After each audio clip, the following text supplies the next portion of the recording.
aren't you a regular Nancy Drew? I learned that from the Nancy Drew detective. Okay, go. You think you can follow the clues and solve the case of the missing condiment, Nancy Drew? Because I've read every Nancy Drew mystery ever written. Nancy, please tell me you're joking. Wow, you suck at this Nancy Drew stuff. You should get a new hobby. My name is Carson Drew, and this is my assistant, Nancy. Nancy Drew. It's curtains for you, Miss Drew.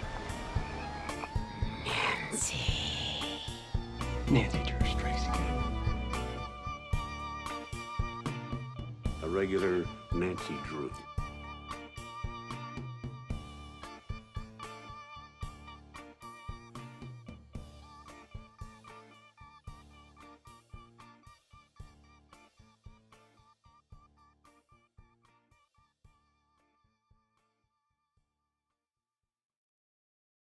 Hello, regular Drews. Hello, everyone. Welcome to episode 64. Yes, today we're playing another one of my favorites, personally. I don't know how this one specifically ranks for you. Middling, I think. Middling? Okay, fair. I mean, it's a good game, but it's not super stand out to me. I feel like I forget about it a lot. It's very different. It's got very a lot of weird different things to it, but... Yes, it's the Phantom of Venice. Yes. Number 18. Very exciting. Yeah, no, it's so weird. That's the first thing, I don't think I remembered how weird it was, but after, I started playing it again this time, I was like, this game is so chaotic. Mm-hmm. Yep. It's what were they smoking when they were developing this game? Because it is wild. It's got a lot going on. Mm-hmm.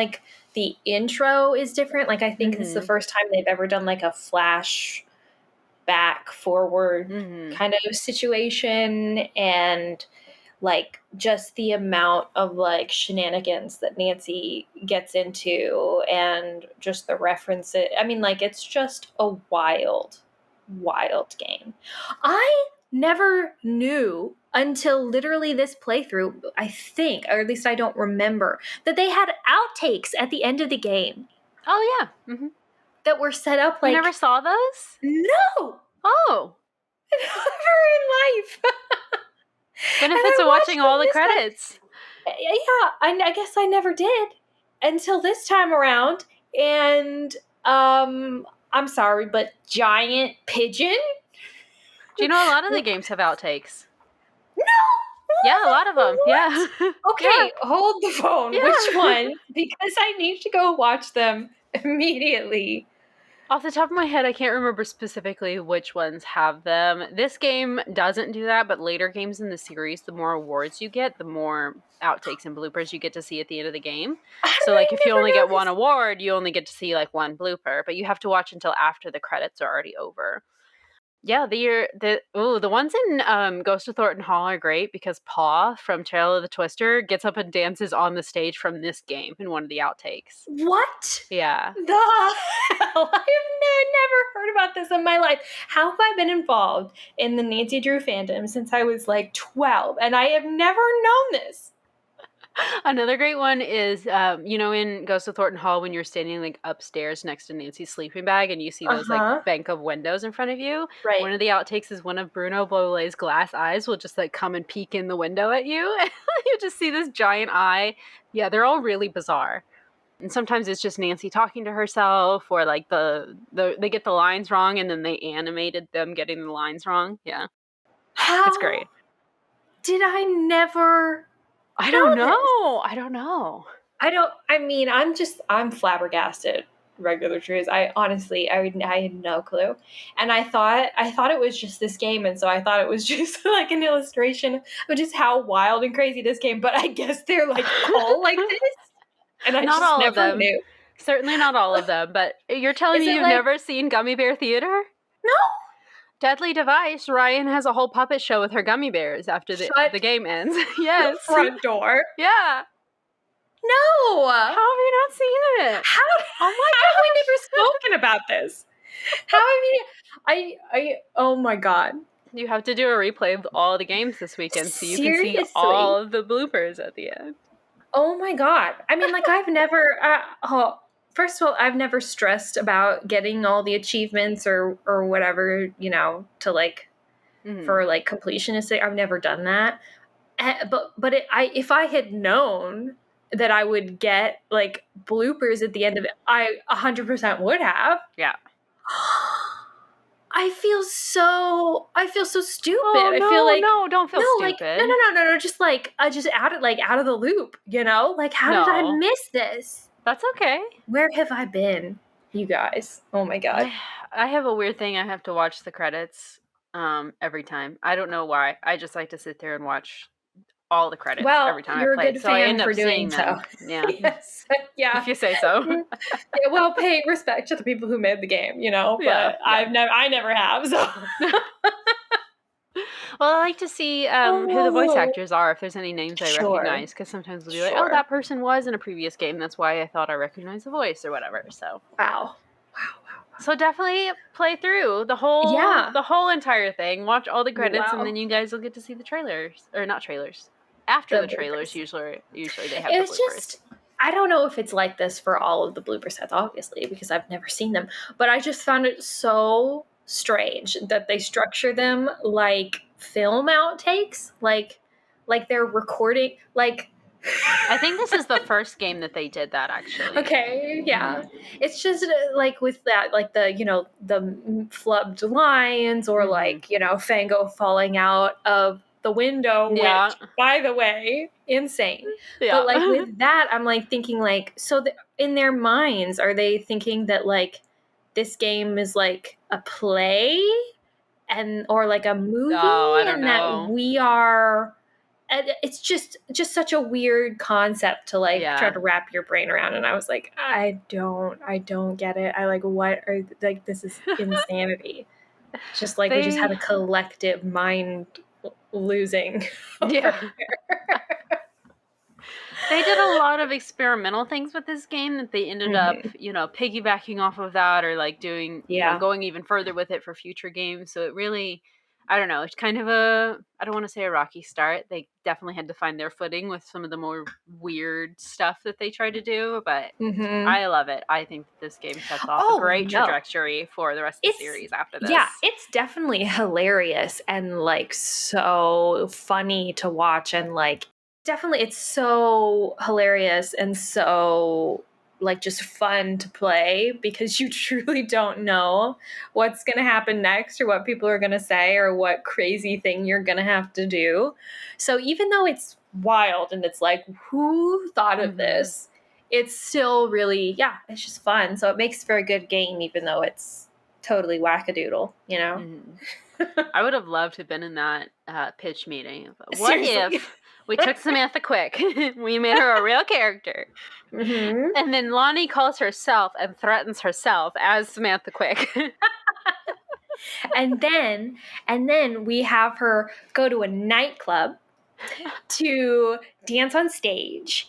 But don't worry, not like a slutty thing. Just like it's just a normal nightclub where people dance, except they dance to just weird sound effects, and you have to like match sound effects. So that could be like a fun game. And then you do that to win a cat suit that Nancy has to parade around, and also will animate Nancy. Yes.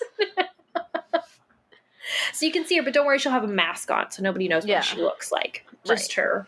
Just her. We don't form. actually have to animate her. It's just a character. Which, by the way, Nancy is stacked. I don't know if you noticed.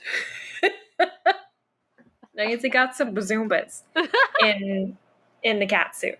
So wild stuff. Punchy LaRue has. I mean, okay, all right, wow. So I love this game because it's so crazy. Yes, yeah. Also, I just like Scopa, and that right there gets it like 1,000 bonus points. Yeah, there's good activities. It's good. I mean, I think even though like the plot is definitely off the wall, it's well structured. Yeah. Even though you have to do weird things, it's like it keeps you engaged. So that's good. Lots of fun little side thing. I call them time wasters. Just things that you can go and like get more money from doing XYZ, but really you can just go do it because you don't want to proceed with the mystery yet. So you just sit there and play Scopa all day, or you get up on stage and dance as a cat 1,000 times in a row. Yes. You can just do that, and you've been playing for hours, and you've made no progress on the mystery, but it's still fun. I mean, Scopa is definitely the most fun part of this whole game. Oh, I Definitely. agree. And it also takes a pretty long time if you can't win. Like, it takes a long time to get through those games. And so honestly, I probably like half of the game usually for my playthrough is just spent playing Scopa. Nice. But also, yeah, like getting gelato from like the little ice cream stand in the Rialto Market, and selling the flowers, spraying the wasps. Yeah. Yeah, I love it. I love it. It also does have one of, I think, probably my favorite type of puzzles throughout the whole game series, and that's when you have to do the tesserae and match the images. I just it's like paint by numbers. It's so soothing to me. It's so nice. I love doing that one. Yeah, so it's just enjoyable. It's just enjoyable and funny. So it's a great time. It's just weird. And I feel like if you aren't a fan of the games, you're like a fan of like the history of the games and have played them religiously, you'd probably be a little confused and be like, what am I doing? Like, what is going on? They jam-packed some really, what is the word? Not even like references, just not even Easter egg. They do, absolutely, but just like a lot of things that it's just little niche jokes that have you to would do not with understand other things, right? Unless if you played weren't all a of them. hardcore fan. Yes. And then a lot of things that games in the future kind of jumped off from this game because this kind of set things up for future games. So right. Yeah. I definitely think that this is probably the first one that really kind of heavily leans on like Nancy Drew like lore. Yes. Like, if you like Nancy Drew lore, you have to play this one. Yeah. There's like Sunny June references and like almost every single object that is just random sitting around is a reference to another game. Right. And in like Fango's office, and then all the stuff that you pull out of like the dumpster from, in the, I forget what that place is called, next to Casa de Jockey. Yes, next to the game place, and like just things sitting in the costume shop, and like so many references, and like Prudence Rutherford is in it, and even we have to talk about the ending too, because I thought there's something about the ending that was very interesting. But we'll talk about it when we get there. But just so much stuff that like if you haven't or don't play the rest of the games, then you just don't appreciate. And it probably seems very weird and random, if you don't. So I don't know if you watch Wizard Kitten at all, any of her YouTube channel. But I probably have seen stuff, but I have not religiously. Yeah. She does the Sims builds of different locations in the Nancy Drew games, but she also has a series where she does like analyses of the games. I've seen those posts on Reddit, I think. You have? Okay. They're really good. I usually enjoy those quite a lot, but there's one that she's like making trilogies out of the games. Like if you had to pick 3 different games to make a trilogy, she said that's such a good idea. Final Scene, Phantom of Venice, Silent Spy would be like the perfect spy trilogy. Yeah. Like that's all so smart. In terms of lore, they're all like super connected because the Punch in the Roo and Samantha Quick thing is throughout all 3 of those games. So and also like the vibes, just so like it makes so much sense. That's so smart. Absolutely. Yeah. So I always think about that, especially because we just did Final Scene. Right. Wow. Yes. Yeah. Too bad we're not going to do Silent Spy next, but we'll get to it. Yeah. We'll get to it. We will eventually. I love that game. It's a good one. It's a great one. Yeah. Yeah. So fascinating. It doesn't get as much love as it deserves. It's very, I mean, kind of like this one. It is kind of out there because it's more spy than it is detective, but I love it. Yeah. It feels somehow somewhat shorter. I don't know if that's actually true, but it feels shorter. I feel like there's less to do in it. Yeah, it goes by quickly, definitely. But as far as like the plot goes, like so much is going on. And you need all of that lore, especially when it comes to Nancy's past. It's great. I love it. Love it, love it. Oh my gosh. So exciting. Final Scene is obviously more detective than it is spy, but you can't ignore the Punchy LaRue and the Samantha Quick origins of it. It's great. Yeah, but you could also consider it, I mean, like, we talked a lot about remastering that one, and I know that we're not in the Final Scene episode. However, it would be really cool to remaster it as, like, Nancy's recruitment. Like a prequel to this game, almost? Kind of. So, like, based on like her stopping that or whatever is contacted by someone Ooh, or okay. something, you know? Very interesting. I like we're that. watching you, you know, like you've gotten our attention and we're interested, we'll be in touch, kind of a Just thing. as like a thing at the end of Mm-hmm. teasing. Oh, Mm-hmm. that's so good. Oh my god. Anyway, Yes, we're here to talk about Phantom of Venice. we are. Oh, we're off to a great start, you guys. are I mean, indeed. there's so much to talk about. I just love the lore. I can't stop. So, but let's what 3 words or 3 phrases would we use? Oh, I guess lore. lore. Will just be Yes, one of lore. them. Perfect. Lore yes. just has to be one of them. And then I think like art and Art, architecture. Yeah. Can that be one? Art and architecture. Yeah, I like that. I like that. Lore, art, and architecture, and then like What else money? can we do? Money? Could it be That's money? very integral to this plot. Because it's like, I'm thinking like even like you go to the ATM to talk to your contacts. Like, and then plus like you have to buy a lot of crap, like a lot of stuff you have to buy, and like earning money. I don't know. It just feels. It's also Venice, which feels like banking somehow feels very important to Venice. I don't know why I have that connection. Well, Is all Venice of our like a banking capital? Maybe. I feel like that's a thing. But anyway. Probably. All of our characters are very concerned with their social status as well. Yes. And like, you know, the art in and of itself is very expensive. So it's like, we're always talking about how things are worth and also how Venice itself is like kind of deteriorating because of, you know, tourism and all. So it's very much like, money class. I love it. So, okay, great. Old money drenched in art and architecture and history. Love it. Perfect. Okay. I'm going to go to Venice so bad. It just looks so pretty. I mean, that's it's another sinking. thing to do is ride the gondolas. You can take as many gondola rides as you want, and they sing to you, which is kind of fun. That you have to pay for. Yes, there is a free guide, but you don't get the whole tour and the song. There's an award if you do all gondoliers, though. If you take a boat ride with each one of them, you get an award for that one. Yeah. Good to know. To know. Man, now I'm worried I haven't seen all of them, and I need to go back and make sure, like, go search them all on YouTube or something to make sure that I have seen them all, because I don't know that I hit them all. I don't know for certain that this game does. This one is based off of because I think some of them just give you all the bloopers just as a joke at the end, and then later on, I might be wrong. They might have done that as well for this one, but I think later on they do make it as many awards as you get. That's how many bloopers they show you. Wow. I can't remember off the top of my head. But. Anyway. But yes, go look those up so you can make sure you've seen them all.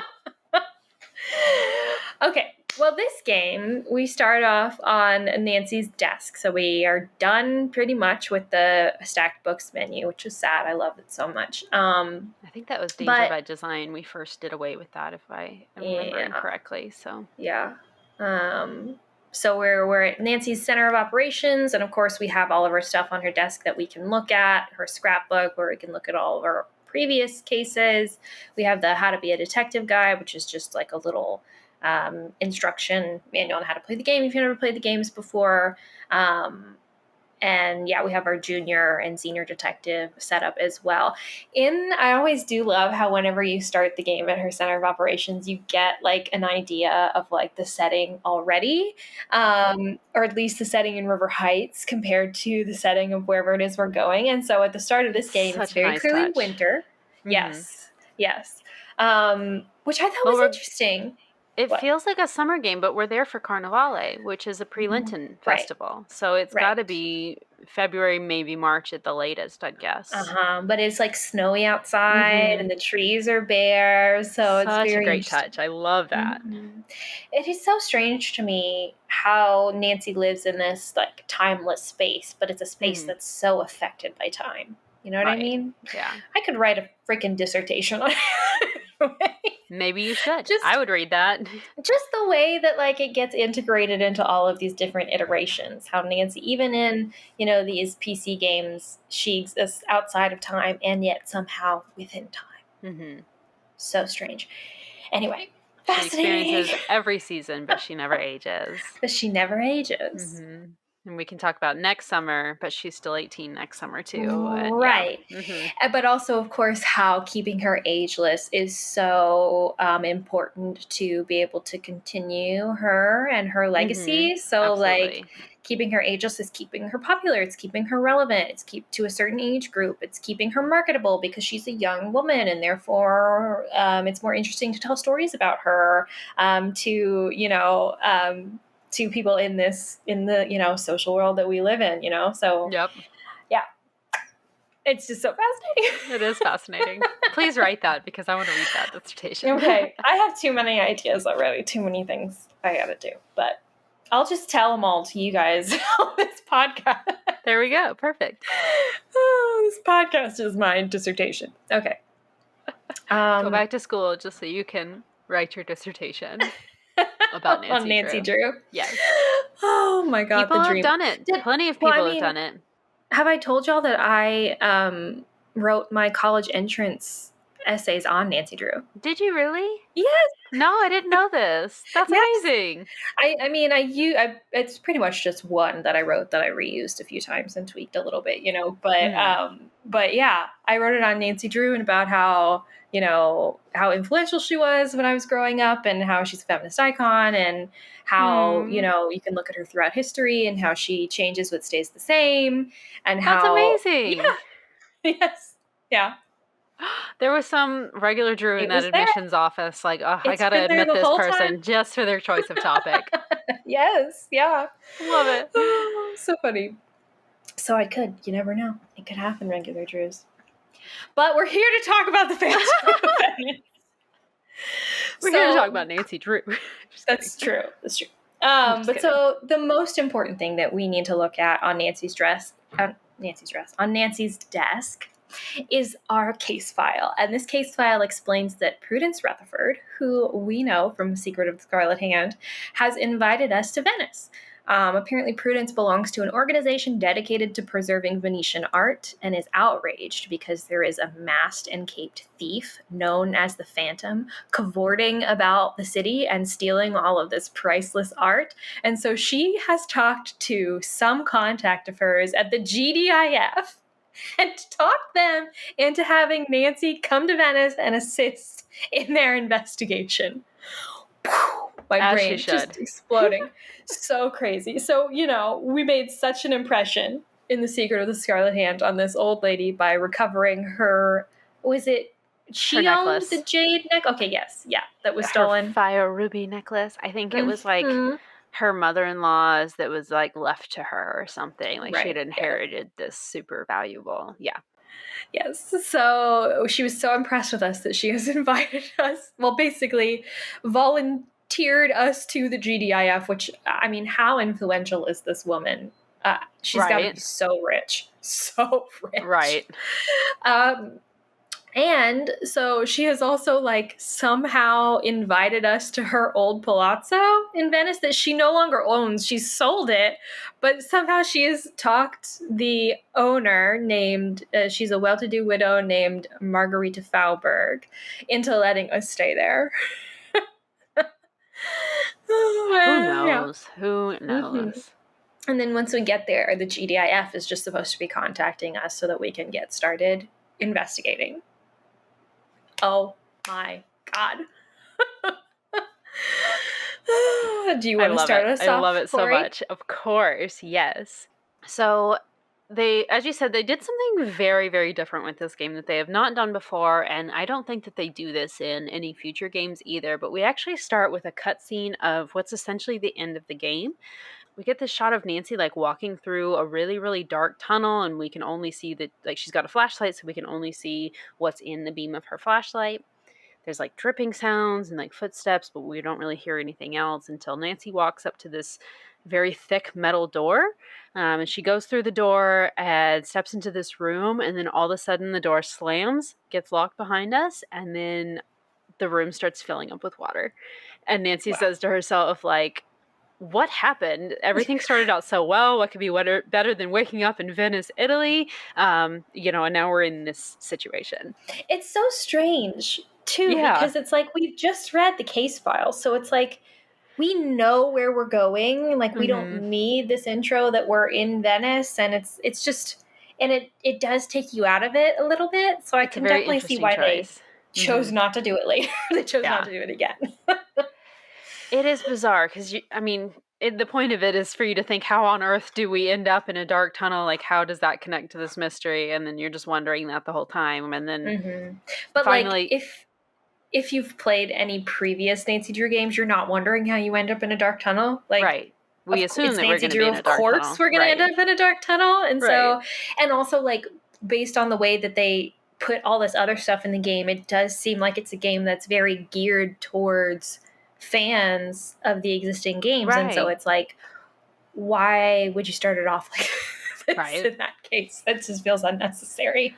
Well, especially because once you actually get to the end, it's like, well, I already know what to do. I already know what's going to happen, kind of thing. Because they you're not scared. It to you. Yeah, it's as soon as you're like threatening.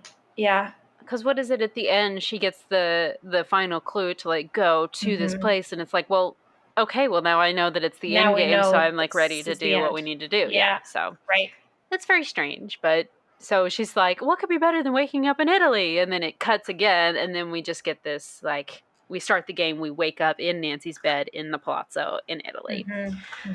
So the room that we're in is absolutely gorgeous. It's very, very red as well. The theme of this is, like, they went all out with decorating it. The walls have beautiful old, I'm assuming super old wallpaper on it. But then two red beds and some dressers, armoires, and then we have a little balcony where we can go and look over the canals, and then we also have a little bathroom that's connected to our bedroom as well. So there's two beds, like I said, and so we have a roommate that we're sharing this room with. We're going to meet her later, but we do get to a little bit. We can snoop through some of her stuff. She has a picture of herself in her room.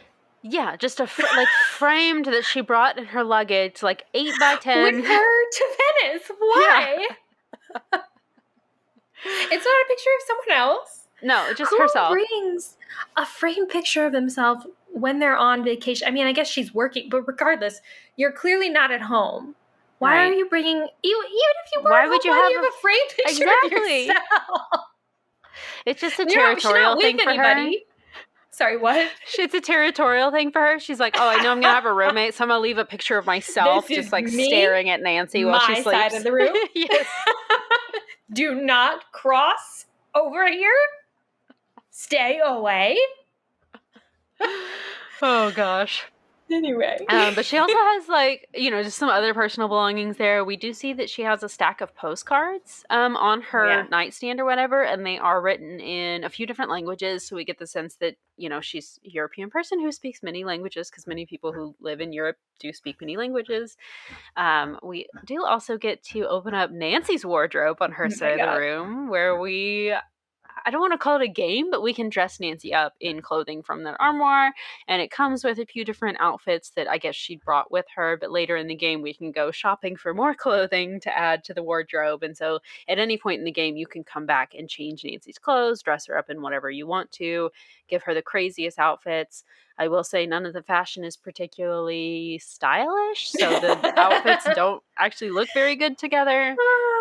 Yeah. A lot of the things, it's like, why would you, if you're going to like the walk around belt in Venice, it's like, why would you wear this? I don't know. The gloves. It's kind of strange. The gloves. Oh my gosh. Do you like this feature, Corey? Do you like the concept of dressing up Nancy? In concept, yes. Actually, dressing her up, it gets a little annoying having to come back and switch all the time, because that later becomes part of the game functions that we can't do certain things until we're wearing our stealthy cat suit or whatever the case may be. The clothes are just so ugly, though. Like, if they'd been cute, it would have felt more like some of those fun, like, online games that I remember from the very late 90s where you can Yeah. go dress Oh, up your character or definitely. whatever.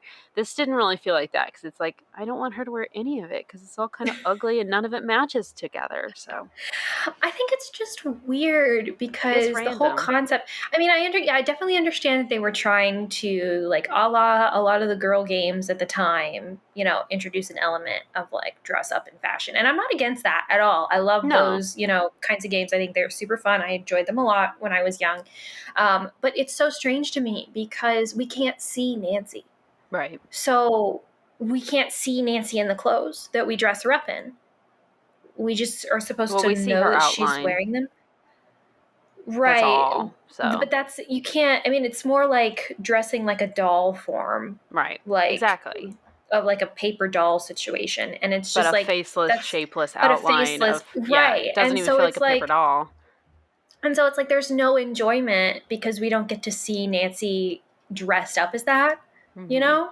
And so why would we do it?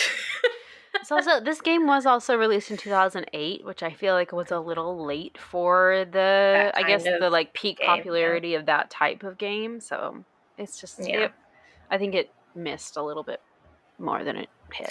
Like, I feel like the thing that it reminds me the most of, and it's probably just because this is one of the ones that I primarily played, was the Lizzie McGuire dress up on DisneyChannel.com. Oh, yes, I don't know if you remember that. Yes, I do. But I loved that one because it was like peak, like 2000, like early aughts, like outfits with her chunky sandals, like her chunky orange flip-flops and her little tiny mini bags and all of that. Also so cute clothes that I wished I could have as a child.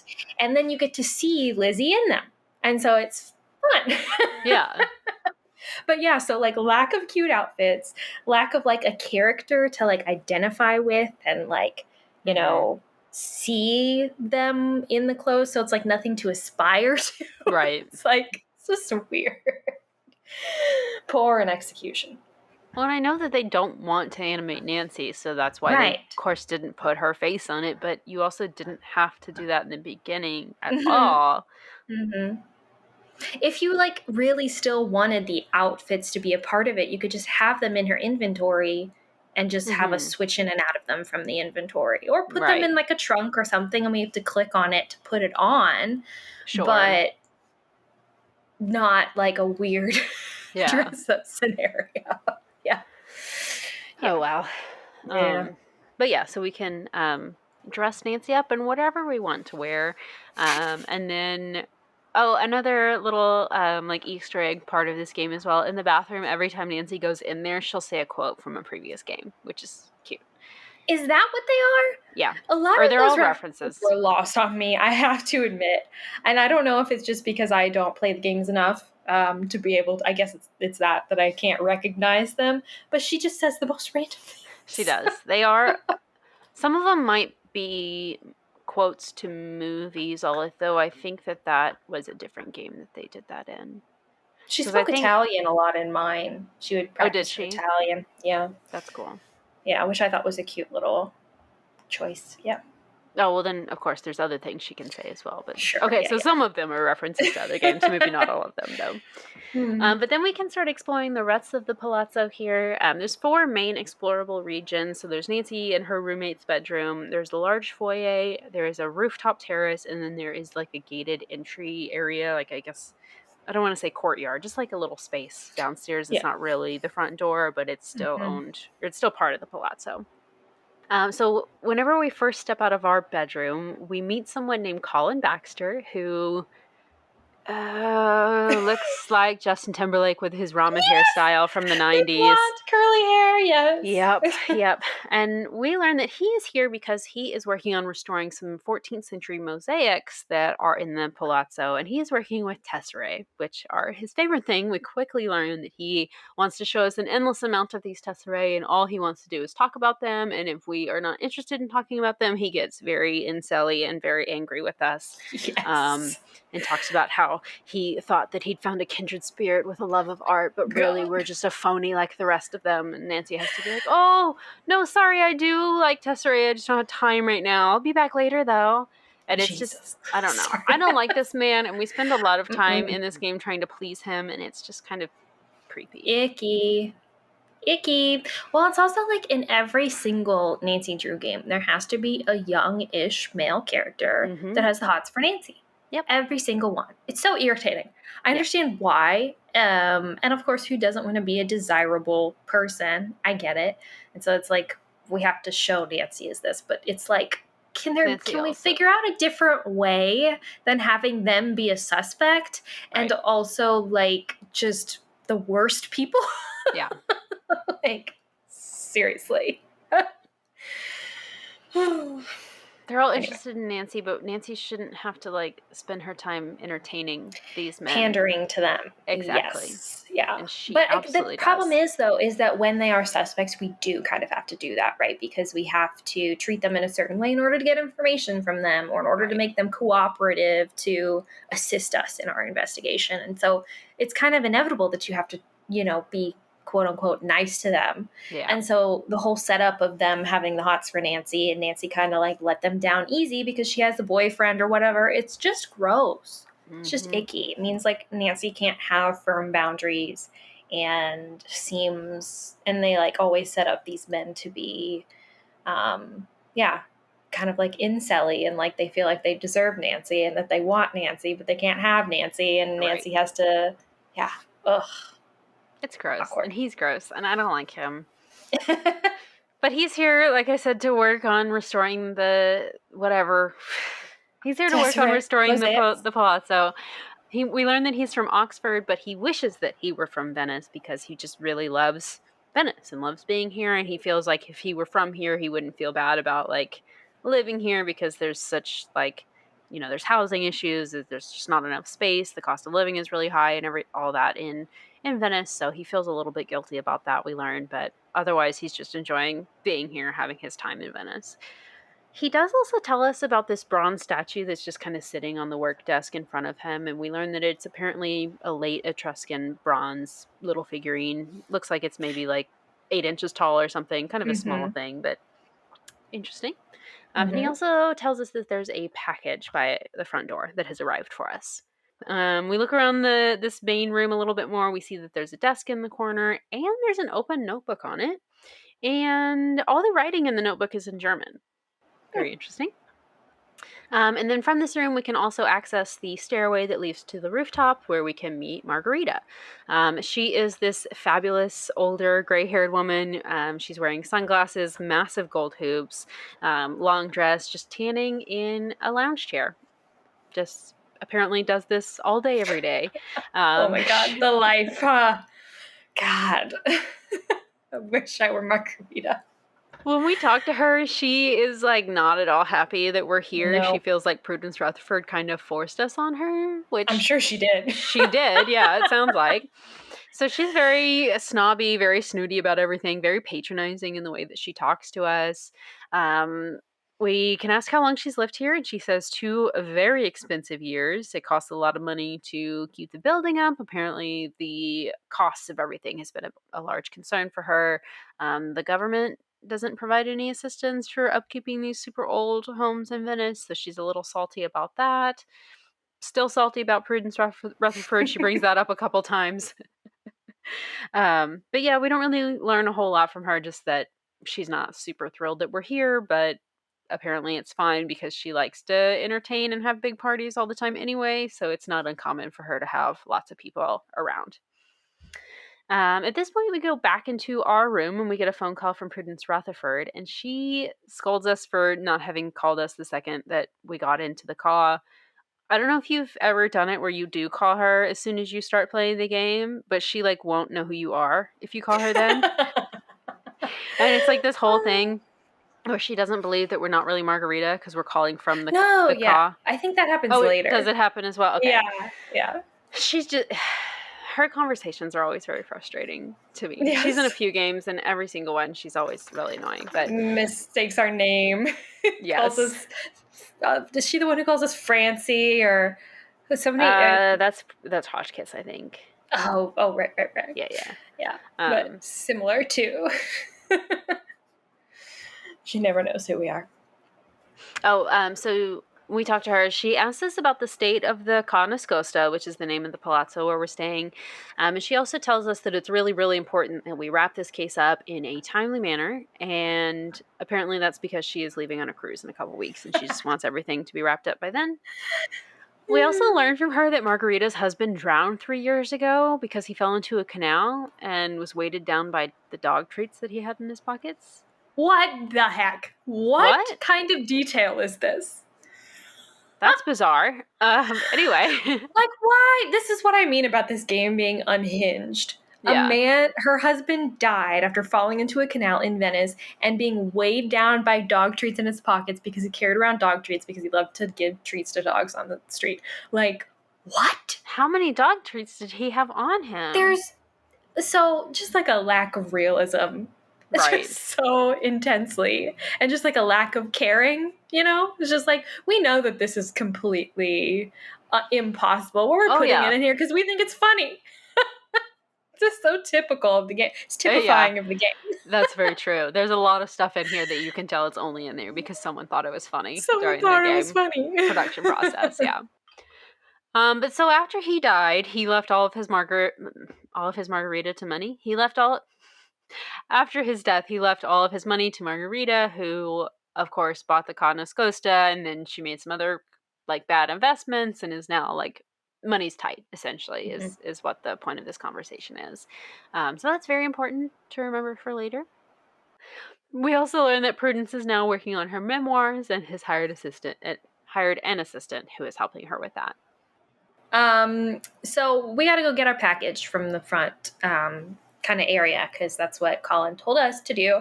But as we exit this, the car out the front door, we run straight into our roommate. Her name's Helena Berg.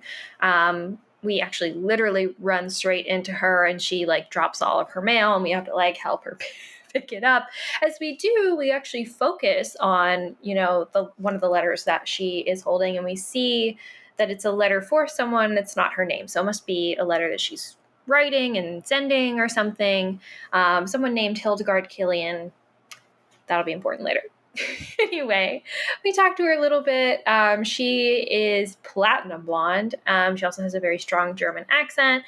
We don't talk to her for very long. She basically is just hi and bye. She's going in as we're leaving.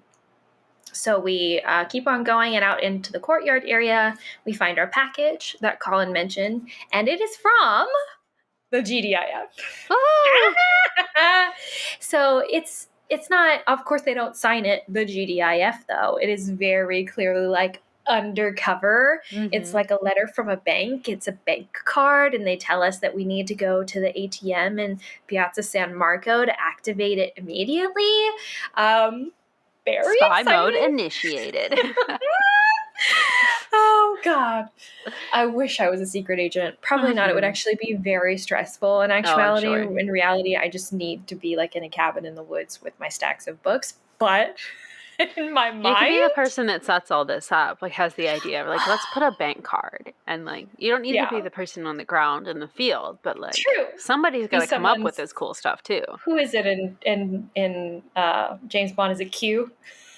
I've never seen a James Bond. Neither have I. Oh, we're gonna get hate for that.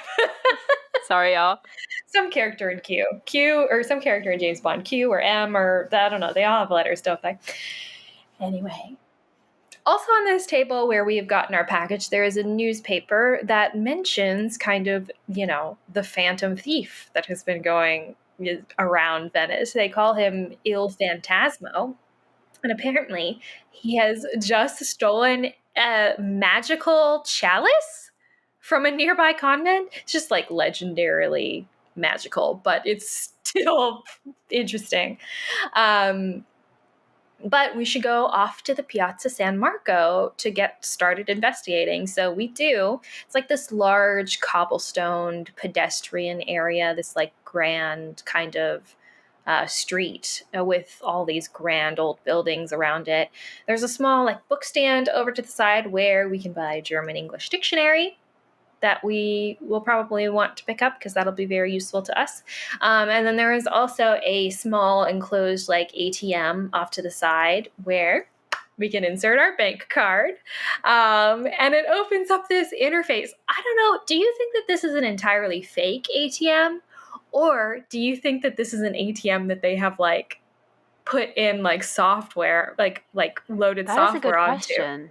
I don't know. Because it would have to be real, right? Otherwise somebody would think so. notice that like I keep trying to put my bank card in the machine, it keeps spitting it back out, and like I've never seen someone use it successfully.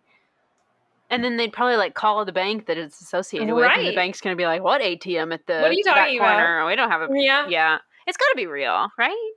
But it also like dispenses things other than money. Right. So it's like it also has to. It can't just be software. They also have to load things into it. Maybe it like instead of it, originally being bank software that they add GDIF stuff onto, maybe it is GDIF software that they're like, okay, actually sold to the bank. Or let's just actually also add the bank functionality in there, so anyone who tries to put their bank card in, it will actually work, kind of thing. So or maybe they are in link with the bank. That's a good thought, actually. They totally could be. You never know. You never know. But so this, once we put our bank card into this ATM, it like opens up into like this, I guess, some kind of interface where we can communicate with the GDIF on the screen, and tells us that our main contact for this case is someone named Sophia.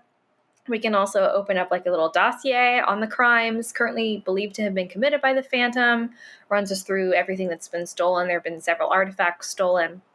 And also there's some notes that say that it's that the Phantom's modus operandi is very similar to that of the Leo Macchiano crime ring.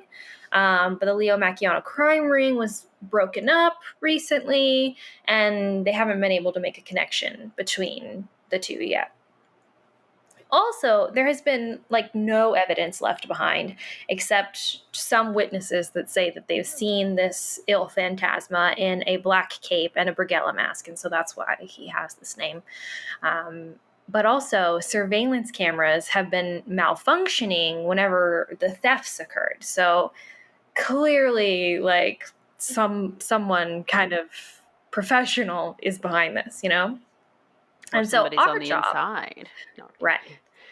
Our job, according to this ATM, is to watch Antonio Fongo, a suspect. He works in the Argonne building that is visible from the roof of the Costa. So, we are perfectly primed to be able to watch him. The ATM will spit out a pair of binoculars in this PDA that'll beep and light up whenever Fongo enters his building. And so whenever that does, we have to run over to go watch him. We can also call our contact Sophia with this PDA. It's also how we contact the GDIF now. And Fango, we also learned from this dossier that Fango is apparently the sole employee of his own company that designs and installs entertainment systems. Interesting. And the GDIF got a tip that he's somehow involved in the thefts, but no link has been found. So we're watching him to try to find a link. It does say that he often takes long, random, unaccompanied walks, just kind of meanders throughout the city. And they're kind of interested in that, in what he's doing and what he's up to. Hey, if I lived in Venice, I'd be wandering around every little side street all the time. I'd go everywhere. But, now it's time to watch Fango. Our pager goes off pretty much immediately after we get it, so we better rush over and go check it out and see what he's up to.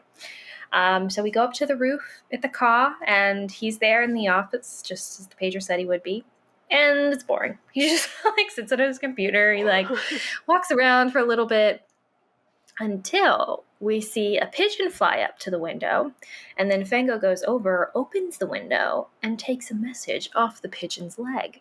Ooh. He's using carrier pigeons to communicate with someone. We do love us some carrier pigeons here on Regular Nancy Drew.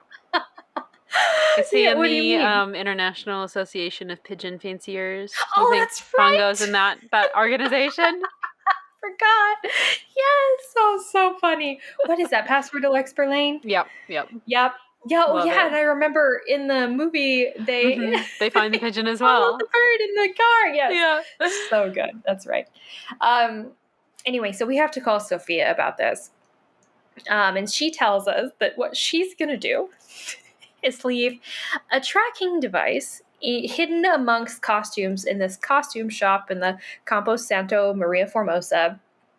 And she wants us to go get that from the costume shop before it self-destructs, which, by the way, it self-destructs if we don't find it in time. She wants us to get that, sneak into Fango's office, feed the tracking device to the pigeon, and then follow the pigeon. This seems like animal cruelty. And we even asked, we're like, hold on, you want us to feed a self-destructing mechanism to a bird? And she's like, don't worry about it. As soon as you pick it up, the self-destructing mechanism turns off. Okay, but what happens if you put it back down again? Like, why though? One, how does that work? Baby. Yeah. Two, how can you know? You're just risking, one, our life, probably, or at least the life of our fingers. Right. And a poor pigeon. Yeah. Like, just seems like it clearly has explosives inside of it. It has to in order to be able to self-destruct. So you're literally feeding a pigeon explosives. Right. And Nancy's like, is that not a problem? And they're like, no. And Sophia's like, don't, just do it. Don't worry about it. Don't think about the pigeon. It's fine. Oh my God. Is that one of the outtakes? Just exploding pigeons? I mean, it should be. Aww, golly. That's so sad. But anyway, so we gotta go do that. But, we have our German to English dictionary, so, we could try to go translate Helena's notes, but she's there, so we might as well talk to her. Because we didn't really get to talk to her before. Also, she tells us that she also wants to move to Venice because it's a beautiful city and everybody wants to, but she can't afford it. She also tells us more about herself and that she is a journalist working for Eurovelt magazine in Hamburg, Germany. And she's here, actually, she was here to just do like other stories on Venice because she loves Venice, but because all of this Phantom Thief stuff has been going on, she's starting to write stories about the Phantom Thief as well. She tells us that she actually thinks that it's so cool. Which I agree, Helena. It is cool. She's like, it's very Venetian. They're stealing art. Yes. They're dressed up. It's so dramatic. And she's like, it's great. And it is. It is. As far as crimes go, if it's a good one. If you can make it camp, make it camp. Like, come on. She tells us too that the police are swamped because right now they're gearing up for Carnivale, and these crimes are just like badly timed. Like they just don't have the manpower to investigate really well. And apparently they're bringing in people from all over the world to investigate. And she says, she says later, I think that she like mentions kind of us, and we know that it's us that she's talking about. Yeah. I don't think it's necessarily now, but it's funny. Yeah. She says also that she heard that the word on the street that the Phantom is next going to steal a person. Okay. This is interesting because they definitely don't. And so I didn't know what this was supposed to be for. Just supposed to make us scared, I guess? I think so. For when the next thing happens, maybe we'll think that something else is going to happen. Yeah. Anyway, we can talk to her about Colin, and she tells us that she also got trapped by his Tesserae slides. But she does give us an interesting little tidbit. Apparently, because they're both like sitting in the same room, she heard him answer the phone once and say, "This is Justin." Not Colin, which is his name, right? But Justin. Weird. Very weird. So very Colin / Justin is sus. Putting him on our list. Yes. Anyway, now let's go get the tracking device from the costume shop. We can also buy costumes from the costume shop to have Nancy wear, which we talked about before. Yes. And we will actually have to do this a little later to get a very specific costume. Fun.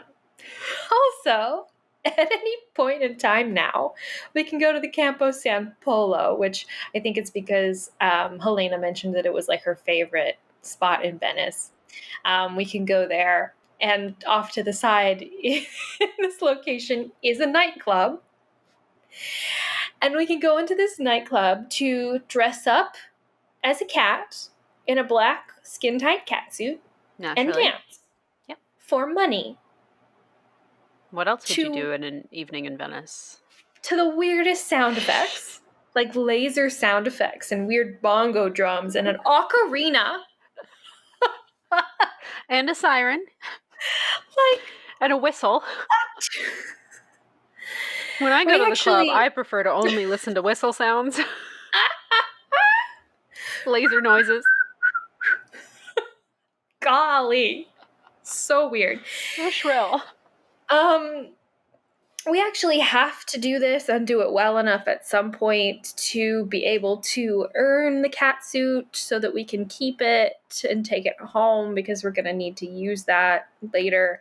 And when we do, they give us the stage name Punchy LaRue, which is, of course, a reference to the voice actor for Bess in the final scene. And I guess also they just thought it was an interesting name. And so they're like, I know, we'll call you Punchy LaRue. So, do you know why?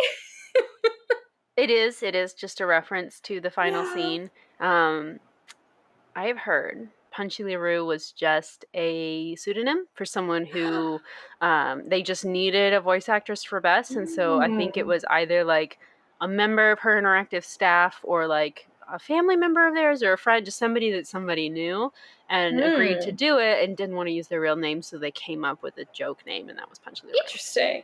That would make a lot of sense. I don't know what parent would name their child Punchy. I guess in the last name LaRue, it's just a very very interesting name. Mm-hmm. I just assumed, I guess, whenever I saw that it was a stage name for a voice actor that they used to work with, Right. That they just work under the name Punchy LaRue, but clearly they probably have a different government name, Right. But yeah, but interesting lore. Okay, but so, get that catsuit when you can. Get that, I guess.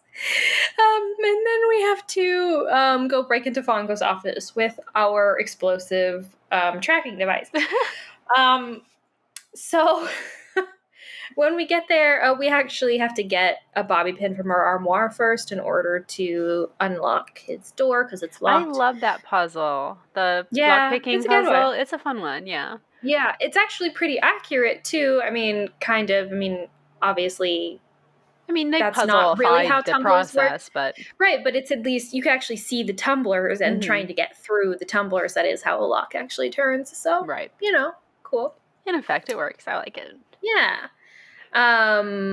But on our way back to the cot to get that, we are almost hit by a falling urn from the roof. Or actually hit if you don't manage to avoid it and you have to do a second chance. Did someone push it on purpose? I think so. Who would push it on purpose? The culprit. You think? Mm-hmm. At this stage, when they don't even know who we are? Mm-hmm. You think they know who we are? Maybe. How would they know who we are at this point? How would they know? We've done one thing. How would they know? How would they know? Maybe they've got more intel than they're willing to let on. Or maybe they suspected. But even, if they just suspected it, is that enough to murder someone?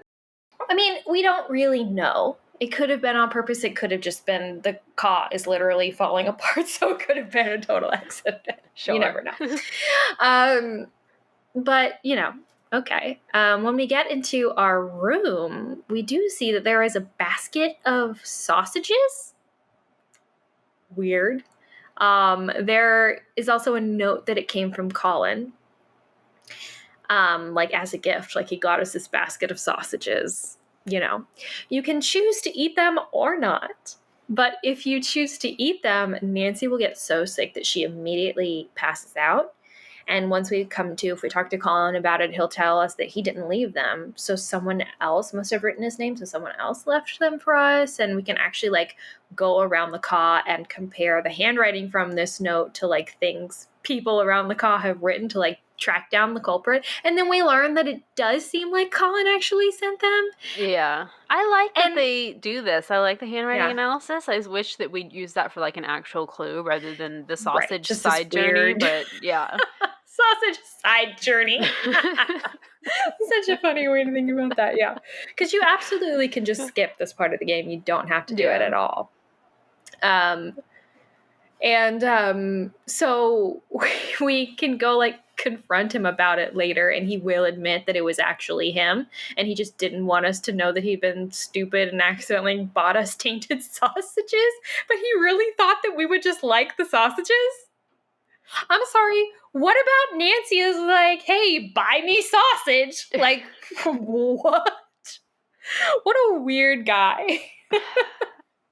It's so strange. It's also like, is this a come on? Like, is this like a sexual thing? Like, here's my sausage for you, Nancy. Ew, unfortunately it might be. No, Colin, gross. So funny. It's so funny though, because she does eat them and then she pukes. Well, I guess I don't know that she pukes, but she passes out. So like she gets really ill. Well, and Helena even sees her and is like, you look green, Nancy. You look positively green. So I have to assume she does get really nauseous and throw up. Nothing like a little food poisoning in Italy. So it's like she eats, so Colin's sausage made her ill.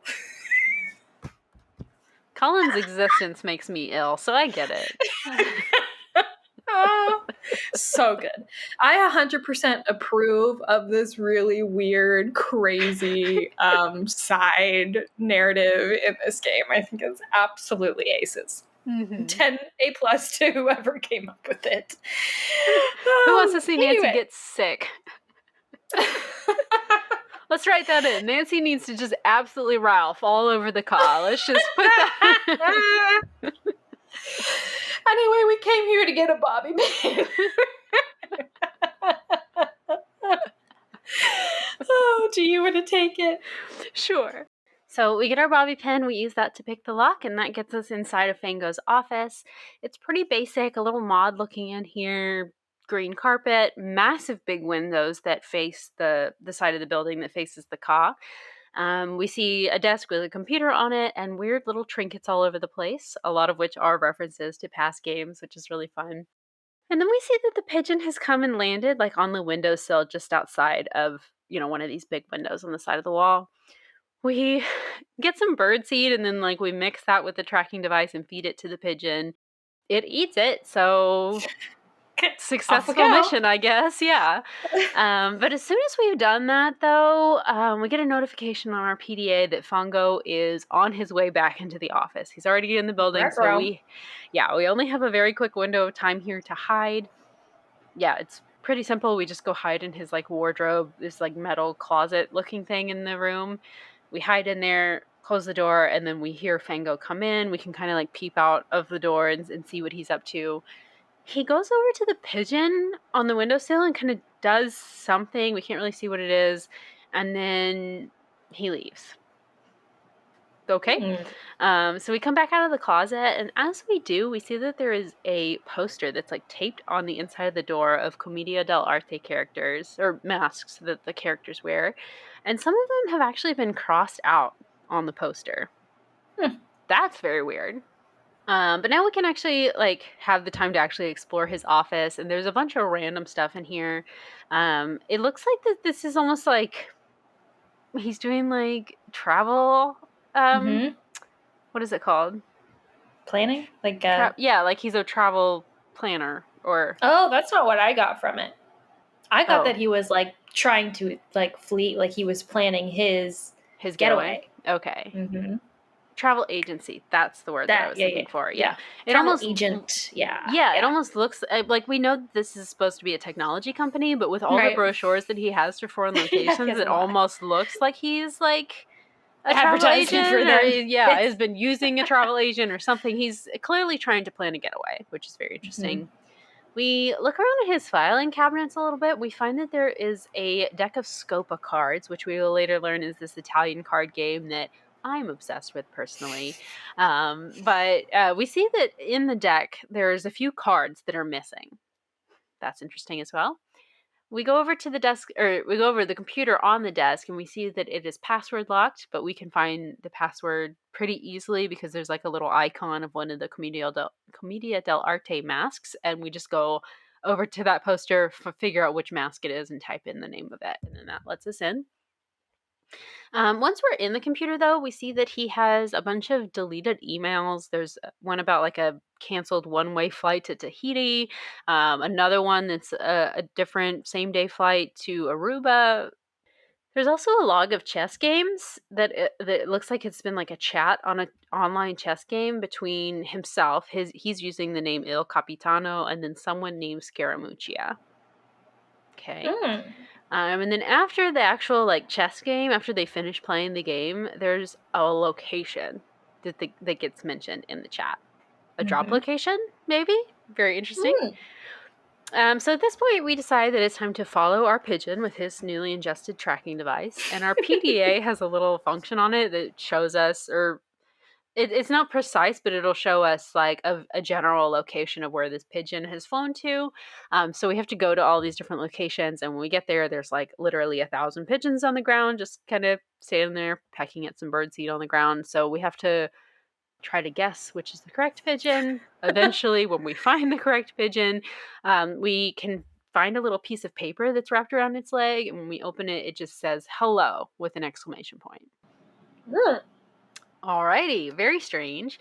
And I'll also mention that when we find the correct pigeon, it has landed at a place called Casa dei Giochi, which you mentioned before is the place with the dumpster next to it. But this is, the translation for this is House of Games. So it's like a card parlor casino, essentially.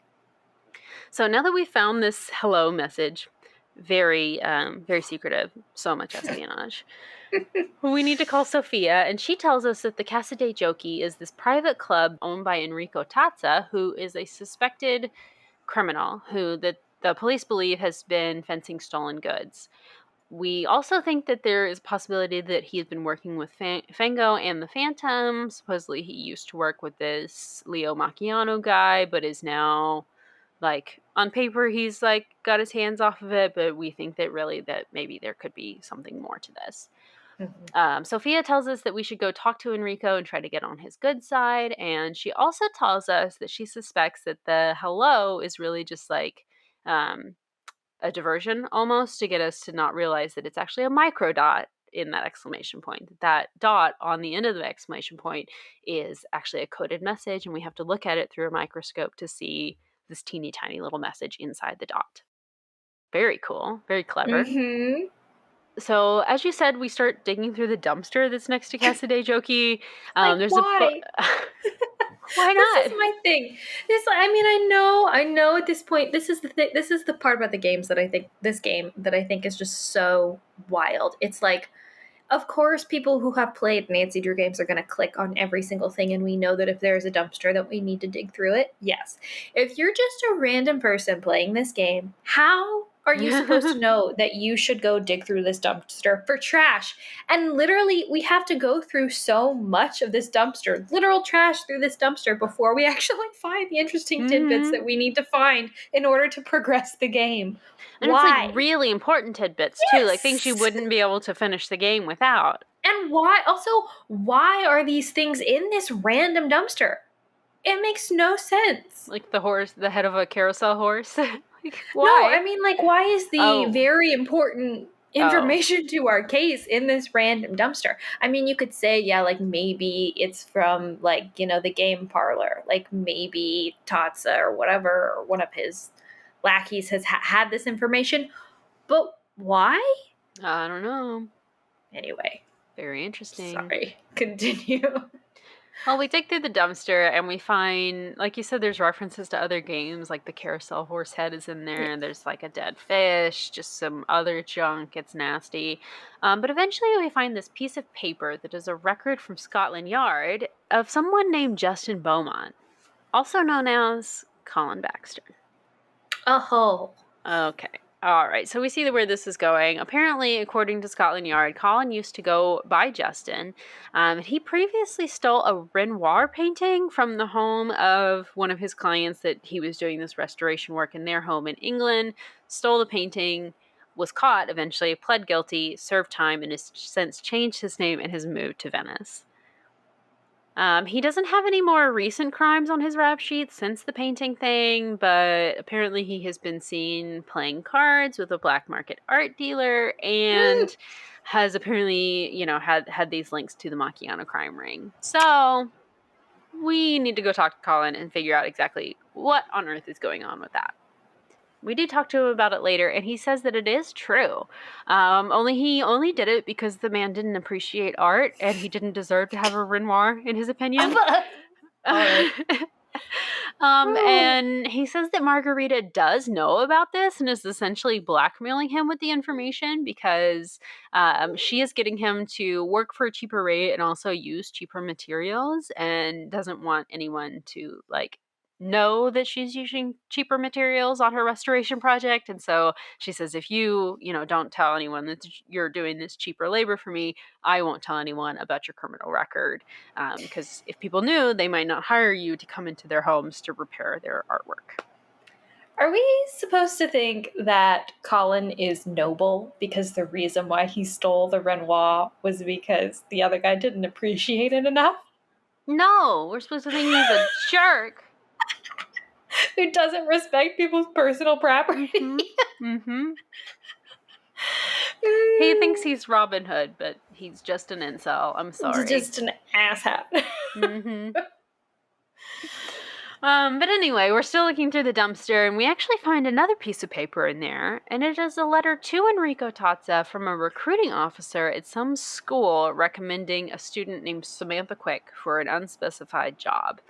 The letter describes that Samantha will be wearing a red dress, blonde wig, long white gloves, and black sunglasses when she arrives. And she will actually arrive after Carnival ends, and says something about Tazza needs to send money to a Swiss bank account for her fee. Ugh. So obviously this is setting up some sort of crime something Crime or another. Crime stuff.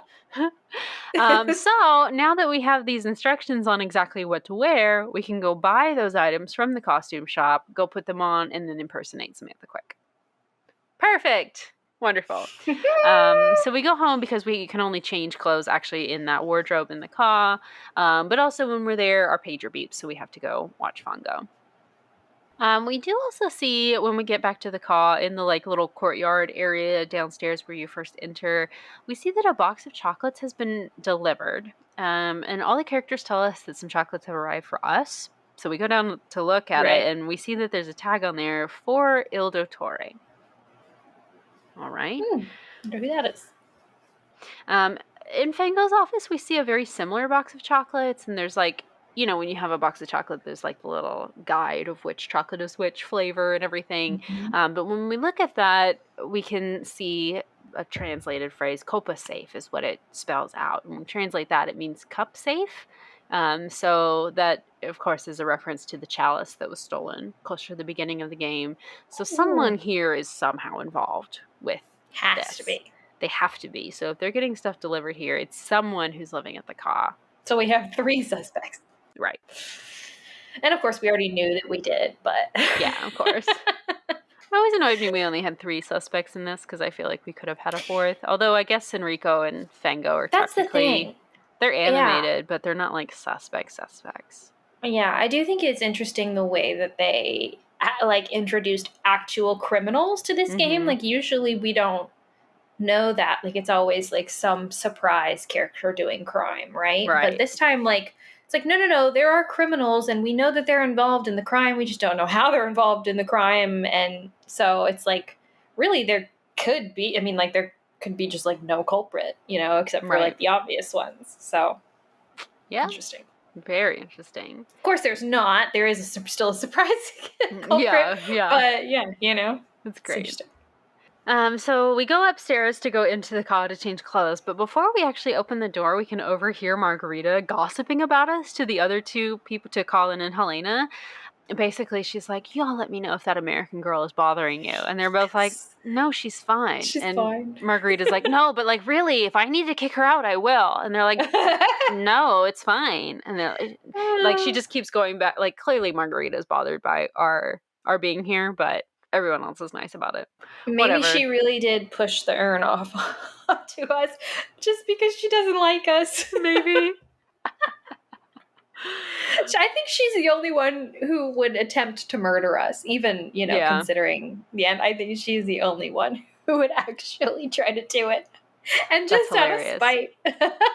I love it. We do go, once we actually get inside the car, we do go ask everyone, like, hey, are those chocolates for you? And they're like, no, I thought it was for you, Nancy. So, okay, no leads there. But then our beeper goes off again. We have to go watch Fongo, but he doesn't actually do anything interesting at this time. I think at this point the game just like randomly beeps so that you have to go back. But then sometimes nothing happens. Sometimes things do. I think it's just to try to get us to go back to the car to further the plot so that we can see the chocolates, hear everybody talking, do that, which is very smart. It's a really good way to try to get us to, specific locations. So absolutely. Props. But while we're here, we can actually ask Colin to borrow his microscope that he's using for his restoration project so that we can look at that microdot on the hello note that we saw. So when we do that, we see a note that says, Il Dottore requests that you change the safe room lock combination to 43556. We call Sophia to report this note and the chocolates and the whole everything that we saw in Fango's office, basically. And it seems like this Il Dottore person, according to Sophia, is the ringleader for all that's going on right now. And also, we know that this person is staying at the Ka. So Sophia has this idea that we are going to have personalized tracking devices made for each person, like Colin's is a tessera and Helena's is a pen because she writes all the time. And then Margarita has a sunglasses case because she's always sunning herself up on the roof. And Nancy's going to plant these tracking devices or give them to each person like as a gift, and then they'll keep them on their person. And then we can use them to hopefully track down the culprit later on in the game. So now we do get dressed up in our Samantha Quick outfit and our red dress and our blonde wig and go back to the club to talk to Enrico Tazza. Let's see here. So when we get there, they believe us that we're Samantha, so they let us right in, and we're told, Enrico's over at the Scopa table. Go on over. We go meet Enrico Tazza, and he is terrifying. Scariest person in the game. Hands down. He doesn't even, they haven't animated a face or anything. He's just wearing his Carnivale costume. So he's just this masked figure in front of us. And he tells us that he has this personal rule that he will not talk business with someone until they've beaten him in a game of Scopa. So, best card game in all, Nancy Drew. Absolutely agree with that. This is definitely the best card game in the game series. He teaches us how to play, and then we start playing the game. And then after this point, we can come back at any time and play more Scopa if we want to do so. Or if you're me, we spend most of our time doing that before we actually finish playing the game. So eventually we will beat him in Scopa. And he tells us that he has a client who wants the Sadal Malik Sapphire. This is apparently the largest and most beautiful star sapphire in the world, obviously extremely valuable, and it's currently owned by someone named Vladimir Thantanos, and it's guarded at a very sophisticated security system thing. It's at this palazzo somewhere in Venice, and he wants us to go steal it, basically. I only realized in this playthrough that Thanatos is the crime ring or whatever that we uncover in Labyrinth of Lies. Mm-hmm. I only ever made that connection now. Mm-hmm. I mean, I think I remember playing Labyrinth of Lies and realizing that must have been a reference somewhere else that I missed, but it was only now that I realized, okay. I love it. I love everything being interconnected like that. Mm-hmm. And so Nancy has to play this off and be like, oh yeah, steal the world's largest sapphire without it getting caught. No problem. And he's like, oh yeah, just talk to Gina and Gina will help you get what you need and, come back with the sapphire basically. And we're like, great, Gina, sure, definitely gonna talk to Gina about that. But who is Gina though? Right. So if you remember though, or we haven't said this in the podcast, but if you've been playing the game, you'll remember that Fango has been playing chess online on a chess server called Gina's Chessboard Server.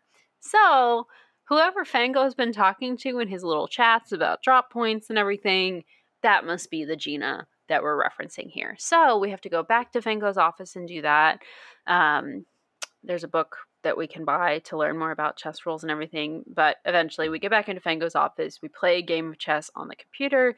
And then Gina will come back and essentially tell us a drop point for the thing that we'll need to like unlock the door to get into the palazzo where the sapphire is. Yeah.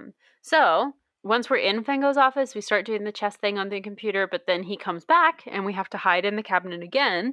And we notice like we can hear him out in the office. He like goes into his filing cabinet, takes something out of it, closes the filing cabinet, and leaves again. So as soon as he leaves, we run over to the filing cabinet, open it up, and we see that the Scopa deck is still there, but another card is missing from the deck. Interesting. So yeah, then we do the chess thing. We learn that Gina has set up a contact with us named Scaramuccia, who is going to leave the information that we need in a bottle near the recycling bin at the Rialto Market tomorrow. So I guess we have to wait till tomorrow. Oh, we haven't even mentioned the locket yet. No. You want to take it from here? Sure. Yeah, no, so Nancy's wearing this locket, and at the beginning of the game, everybody mentions it, and it's really weird, and Nancy has to explain that she has this locket that Ned gave her before she left. He gave it to her at the airport. Everybody admires it. But I don't know if you agree with this, Corey, I think it's got to be actually a really hideous locket. Yes, it is. We see it. It's not pretty. There's nothing special about it. It's just the way that people mention it that is weird. It's like, oh, what a beautiful locket you have there. It's like very clearly that it must be like just something really gaudy that stands out. Otherwise, why would people mention it? Thanks. My boyfriend gave it to me. Right. And of course, Ned would give us the most god-awful locket known to man. Oh my God. It's so funny.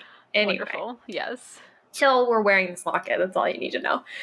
Because that night, as we go to sleep, we awaken in the middle of the night to a masked and caped intruder ripping the locket off of our neck. Helena, at this point, walks out of the bathroom in a face mask during like this altercation and screams. And then this man, who must be the Phantom, he's wearing the Brigella mask and cape, runs out onto her balcony and just jumps off into the night. Oh my God. The next morning, we see a newspaper article that details this theft, and then essentially we're then just like immediately on the phone with Prudence. Throughout this conversation, we learn that the police couldn't find any evidence to how this Phantom broke in. We also learn that the necklace wasn't the Phantom's only target. He also stole that Etruscan statue that we saw earlier on like Colin's little workstation. Of course, Margarita is very happy about this because now she can collect the insurance payment on that. So great.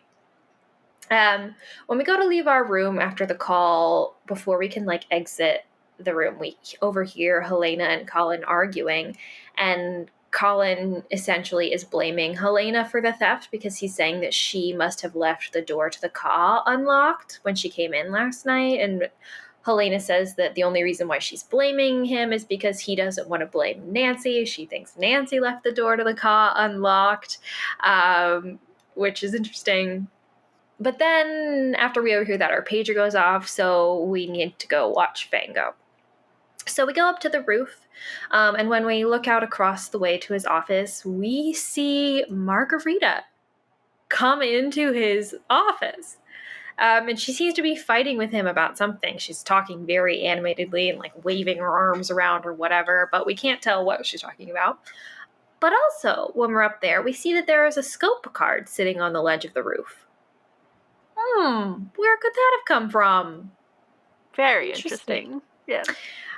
We can ask Margarita about this interaction she had with Fango later, and she says that she just went over there because she found a flyer advertising his entertainment system business, but when she went over to ask him about it, he said he doesn't do that anymore, so she got angry at him about that for like false advertising, right?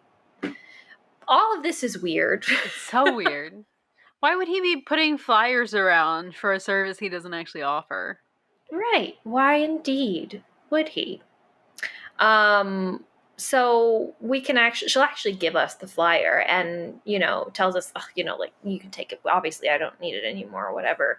And then we can look at it. And when we look at it, we see that there's a fax number on the back of it. Useful. There's only one fax machine that we can find in this game, and that is in Fango's office. So if we go over there and input the fax number in that fax machine, this is so weird. It'll print out like key-based. It print out like a key, like a key to like a code, right? A key code. And this is like based on like music notes that we can find, that we can listen to and hear from the music box that he has in the corner. And we have to like punch in the correct numbers on the fax machine that correspond to the music played based on the key. It sounds complicated. It's really not that complicated. It's just like a phone code would be, like instead of A, right. B, C being 2, it's Ray like is now Ray, 2. right, Yeah, exactly. yeah, So yeah. each node is assigned to a different number. Yeah. And so once we punch in that number in the fax machine, we get directed to this automated phone directory for something called Sonitrico or something. What is this? Is this the name of the crime syndicate? Are we supposed to believe that we have just called the phone tree to a crime syndicate? Yep. What? And if you go through and you like listen thoroughly to all the different options, it literally explains the structure and exact role of each person in this criminal organization. We have to talk about this later. Yes. We can also hear, if we listen to this menu, that they keep all of their stolen goods somewhere near the fountain at Campo Santa Maria Formosa. So that's going to be important later. Anyway, once we've done that, back in the foyer of the call, we see a puzzle box on Colin's table that wasn't there before. If we talk to him about it, he'll tell us that he won it in a card game. Criminal card game, Colin? Perhaps. But he hasn't figured out how to open it yet. And because it's fragile, he won't let us look at it either. Because he also wants Margarita to buy it from him, so he doesn't want it to get damaged. Fine. Anyway, since it's morning of the next day, we have to go to the Rialto market to get that, whatever was dropped off for us, from Gina. We go, it's a little bottle that's sitting there, and inside of the bottle, there is another message that just says, hi, with a period, another microdot, right? Also in there, there's also like this card, which I don't know how to describe it, but it looks like it's a card that is rigged to bypass like a card swipe thing to get into a building, which is exactly what it is. But now we have to go look at this microdot. When we do, we take it back to the microscope. We see, oh wait, no. This is when the light on the microscope burns out. We can't read it just yet. And Colin blames us for this. He gets scary angry the moment we're like, Colin, something happened to your microscope. And he's like, what did you do? Like, how could you be so careless, Nancy? Something like, so crucial, whoa. so vital to my work. You destroyed my livelihood. It's freaky. We're like, we think a bulb just burned out. Calm down. And he's like, oh, I'll go find a replacement. He quickly calms down. And then he's like, but will you keep working on this mosaic while I do? And we have to do the mosaic puzzle. And I love the mosaic puzzle. This is a good one. It's my favorite. So you just have to replicate. It's so relaxing. You get the nice music in the background. It's not timed or anything like that. You take your time. You can go as slow as you want. It's not stressful at all. You just have to like replicate an existing picture with the different colored tiles that you have. And there's like 4 different ones that you have to do. And once we're done with that, Colin comes back and he replaced the bulb on the microscope so that we can use it and then read the message. Turns out the message on this one is long. But basically it tells us that we can use the key card that was given to us to get in to this place where the diamond is. But we also need an anti-thermal suit, which we have to get from Club Misio, which the cat suit that we can wear when we dance on the stage. So you have to get that if you haven't already. And it also gives us the code to the keypad that we need. And it explains that inside this palazzo that we have to break into to get this diamond. There Sapphire. are robots. Sorry, what did I say? Sapphire. Diamond, yeah. It's not a diamond. Yes, it's a sapphire. It explains that there are robots guarding this jewel. Amazing. Why? Okay. So I guess let's go put on our cat suit. Side note, like, how is it that we are just going to go steal this thing for this known criminal? I think if you try to call Sophia, you, like, can't get in touch with her. Like, you just get, like, a busy signal. Like, she won't pick up. Is that accurate? I don't know that I tried this time. You can call her and you're like, Sophia, can't you just, like, send someone in to get it? Oh, right. Or, like, can't you do something? And she's like, no, I think you do need to, like, actually go through with this and get it. And Nancy's like, well, what happens if I get caught? And Right. Sophia's like, well, too bad, so sad. If you get caught, you get caught. You'll have to go home. Like, I'm not going to protect you from the Italian police. Okay, thanks. So it's not just that we would go home, we would get arrested. Right. But I mean, not really, because if we get caught breaking into this criminal's palazzo, he will just kill us. Well, she also said, like, if you get arrested, I can, like, try to help you get out or whatever, but I'm not going to I'm also, like, not going to stop your actual arrest from happening. Like, I'm not going to intervene. Oh, okay, it's great. It's just insane to me that the instructions is to, oh yes, steal this sapphire for a criminal and just give it to him. Mm-hmm. And that's fine. And they're like, we'll get it back once we catch everyone else in the crime ring. Are you sure? Are you sure? So, like, the GAIF is just letting us do crime. Crazy. Well, she does also reassure us that the person who has it now also stole it, so... Well, yeah. She's like, don't feel bad about stealing it from an innocent person. Because if you own this massive, the biggest sapphire in the world, you're a nobody who... Really anyway, weird moral politics in this game. About theft and stealing, and it's okay to steal from criminals, and it's okay to steal if the thing that you're stealing isn't appreciated enough. Right. It's okay to steal if you at least do it in a cool way. Right. Which I guess, what we're doing meets all of that criteria, so okay, off we go. But whenever we enter our room to go put on our cat suit, our phone rings, and it's an ominous voice that says, "Don't do that ever again." We're like, what? Who is this? And they say, do what you need to do for Taza, but after that, do not ever impersonate Samantha Quick again. So this is Samantha Quick. She's called us. Somehow, she knew that we did this. She knows who we are. She tells us to go back to River Heights and to say hi to Ned for her. Okay, if Samantha Quick knows that Nancy's onto us, how does everyone else in the crime ring not also know that Nancy's onto them?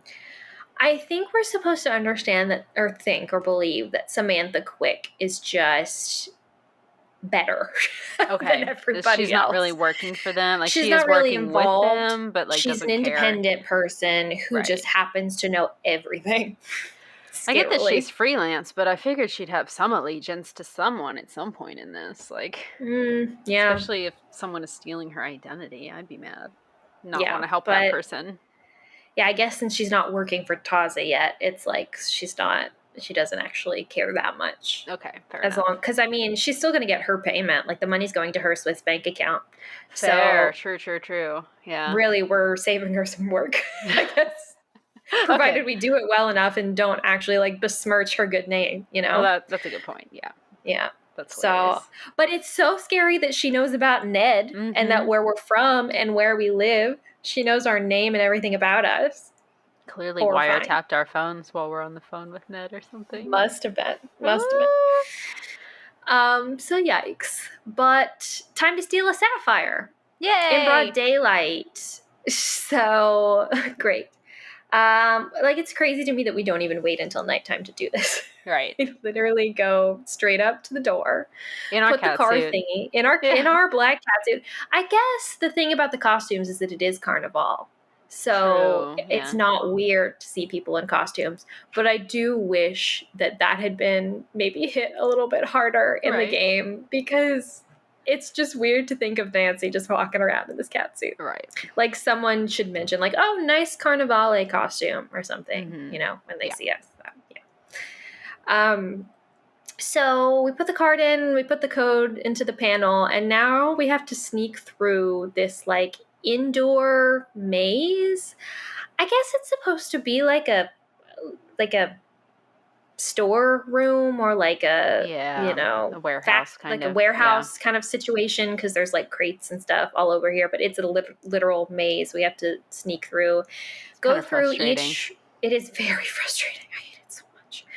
We have to go through different. It's like a grid of 9 rooms, so you have to go through 3 of them to get to the bottom one. Yeah. Right, and you have to go into each one to disable like these different power sources, because in the center is where the sapphire is, and it's being guarded by like this grid of lasers, and you have to go to the different power sources to disable each one of the lasers, and then go back into the center to steal the sapphire. Without these robot sentries who are wandering around without them seeing you. Right. Great. It takes 1,000 tries. Takes so long. Probably not as long as it takes to play all the Scopa, but still pretty long. Pick up this massive jewel and then also make it back out without being intercepted by any of the robots.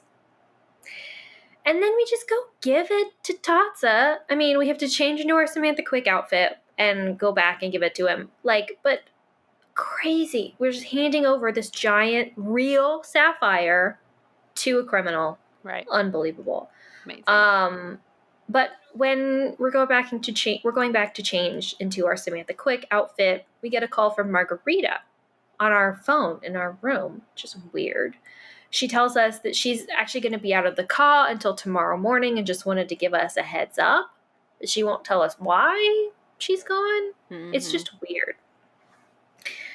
But of course it'll be relevant. But then we go and deliver that sapphire. And when we're there, we overhear Tatsa. He gets a phone call right in front of us and he takes it, and we can't hear the other person on the line, but he says, "You know the rules, Nico. I can't tell you what your next target is. You keep a list in that Chinese puzzle box, no? When you shake it, that compartment opens up." Nico, no. How could you have lost it? Never mind. Go to the Capitano and get him to tell you. And when you go after the target, do not wear that costume. You are trying Il Dittore's patience. Ooh. This is a loaded phone call. We get a lot of information. We basically can tell from this conversation that he is talking to the Phantom Thief. And we know that the name of the Phantom Thief is someone named Nico. We also know that the Phantom Thief is not Il Dittore. That is someone else. And they don't approve of him wearing the costume. Interesting. And we know that Chinese puzzle box that Colin has, that he won in a card game, is the thing that Nico lost. And that's what tells him where the list of his targets is. So, a lot of information in What that. a dumb thief to Seriously. let me bet this thing that is proof of my crimes in a card game. Sure. So, yeah. But so we know that Il Capitano is Fango, but we still don't know who Il Dittore is. But we know that they're essentially Nico's boss based on this conversation, right? So they're the leader of this crime ring. And we know they're staying at the car. Amazing. Crazy. Anyway, we have to beat Enrico at Scopa again, just for him to tell us that he's wired the fee to our Swiss bank account. Great. Okay. Do you want to take it? Oh, sure. So, of course, now we're going to go right back to the call to talk to Colin to see what on earth is going on with that puzzle box. But he is gone. We go into our bedroom, and he's left a note on our pillow saying that his past required him to leave Venice rather abruptly, but meeting someone as spirited, kind, and inquisitive as us was an unexpected joy. But gag me. He knows that he really wanted that, or he knows that we really wanted that Chinese puzzle box, so he left it to us as like a parting present to like. We mentioned it one time. Right. Oh, and he wants us to, yeah. He's It's terrible. But he wants us to think of him whenever we look at it or whatever. Great. Okay, so we go back out to his workstation. The puzzle box is there. We give it a little shake as instructed, and a panel opens up on the side with Chinese characters on it. And each one of the characters is like a button that you can press. There is a book on Chinese characters at the book stand that will help us solve this. And basically, you have to like press things in the right order, and it will eventually open up the box. Once we do this, the box opens up. We see a note that explains which Scopa card corresponds to which location on the map. So of course we've been using, or the crime syndicate has been using this system to tell everybody else in the group which is the location that they're going to rob next. So that means that if we remember how yesterday Fongo took a card out of the deck that he keeps in his office, we need to now go figure out which card that was so we can narrow down the next location of the next theft. Amazing. Very clever. So we go back to Fongo's office, we figure out which card it is, and now we need to call Sophia to let her know. And she says, great, let's set up a stakeout with the rest of the GDIF. So we have to go, I know, this is so much fun. I love it. So first we have to brush up on our Italian a little bit because the whole stakeout is going to be conducted in Italian. We have to figure out, how to listen to the other agents and see what they're saying to do next. So we call Sophia back and we immediately get transported to the actual stakeout, which is going on at this palazzo at midnight. And there are several other GDIF agents around, and we can't actually see them next to us. We've got a radio in our ear that everybody's talking. We can hear everyone connected. It's really weird how they structure this, and I think that my copy of the game might be glitched because it's really difficult to do this sometimes, but essentially each of the agents will come on the radio and say, I'm behind the tree, I'm behind the they'll explain where they are, and then the game will show in Italian. In Italian, and then the game will show a shadow peek out from behind wherever they said, and then basically you just watch, and so you listen to 4 agents say where they are, and then you watch and see if a shadow pops out from one of the locations that wasn't just listed, and then you tell them hey, he's behind the gondola, because nobody said that they're behind the gondola, and so that's how they're able to catch him. The next morning we call Sophia again, and she gives us kind of the follow-up of everything that has happened since we caught him last night. So the thief is indeed Nico Petit, as we thought. We know that he's a known thief. They caught him doing other things in the past, but right now he is not admitting to anything. He's not admitting to being the Phantom. He's not even admitting to being named Nico.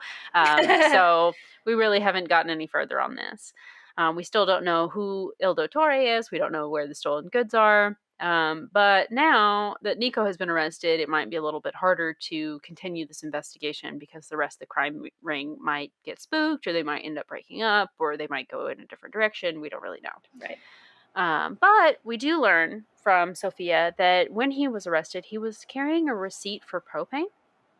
And Nancy's like, hold on, propane? Did you say propane? Because there is a propane tank, store thing next to the Casa dei Giochi, next to the dumpster around the side. So Sophia goes and she gets the receipt itself, and she's looking at it, and she's like, no, it just looks like a normal propane receipt. Hold on. Wait a minute. There's a code written on the back. So we go straight to Casa dei Giochi to go to this propane tank storage thing or whatever, and we unlock it with the code was just the combination to unlock it. So we unlock it, and inside we find a key that's taped to the lid of the propane tank. Very interesting. Okay, so we know now that from the phone tree in Fongo's office that we called on the fax machine, we know that the Campo Santa Maria Formosa is a place of interest. So when we go there, there's this little locked door next to the costume shop that's between the fountain and the costume shop. So now that we have this key from the propane tank, we can unlock that door. And we go in, and we're essentially in the sewers. Awesome. Here we go. And there's also this weird map on the wall that tells us where we are and essentially how to navigate this. But essentially there's 3... I don't want to say towers, levels, but 3 silos almost of you have to go up and down one to get across, to go to the next one, to get down that, to go across the next one, and eventually you just I hate this. And each one of them has a fill and a drain function, so you can fill the water up in that silo, fill the water up in the next one, drain the next one, and there's like a bridge when you do fill it that the bridge will like float so you can get to the next level. It's really convoluted. People hate this puzzle. I think that this is like one of the biggest like downsides to this game for a lot of fans. I bet. But eventually we just need to like figure out how to like do the bridge and the ladders and everything to get across to the other side of the sewers. I don't even bother with it anymore. I just look up a walkthrough, do the walkthrough That's every all I time. do. It's not worth your time. It's not worth the frustration. Like the feeling of like, yay, I solved it. The payoff is not enough for how much time and frustration goes into it. I hate puzzles that require you to move in different locations. I need a puzzle that's just a puzzle right in front of me. Right.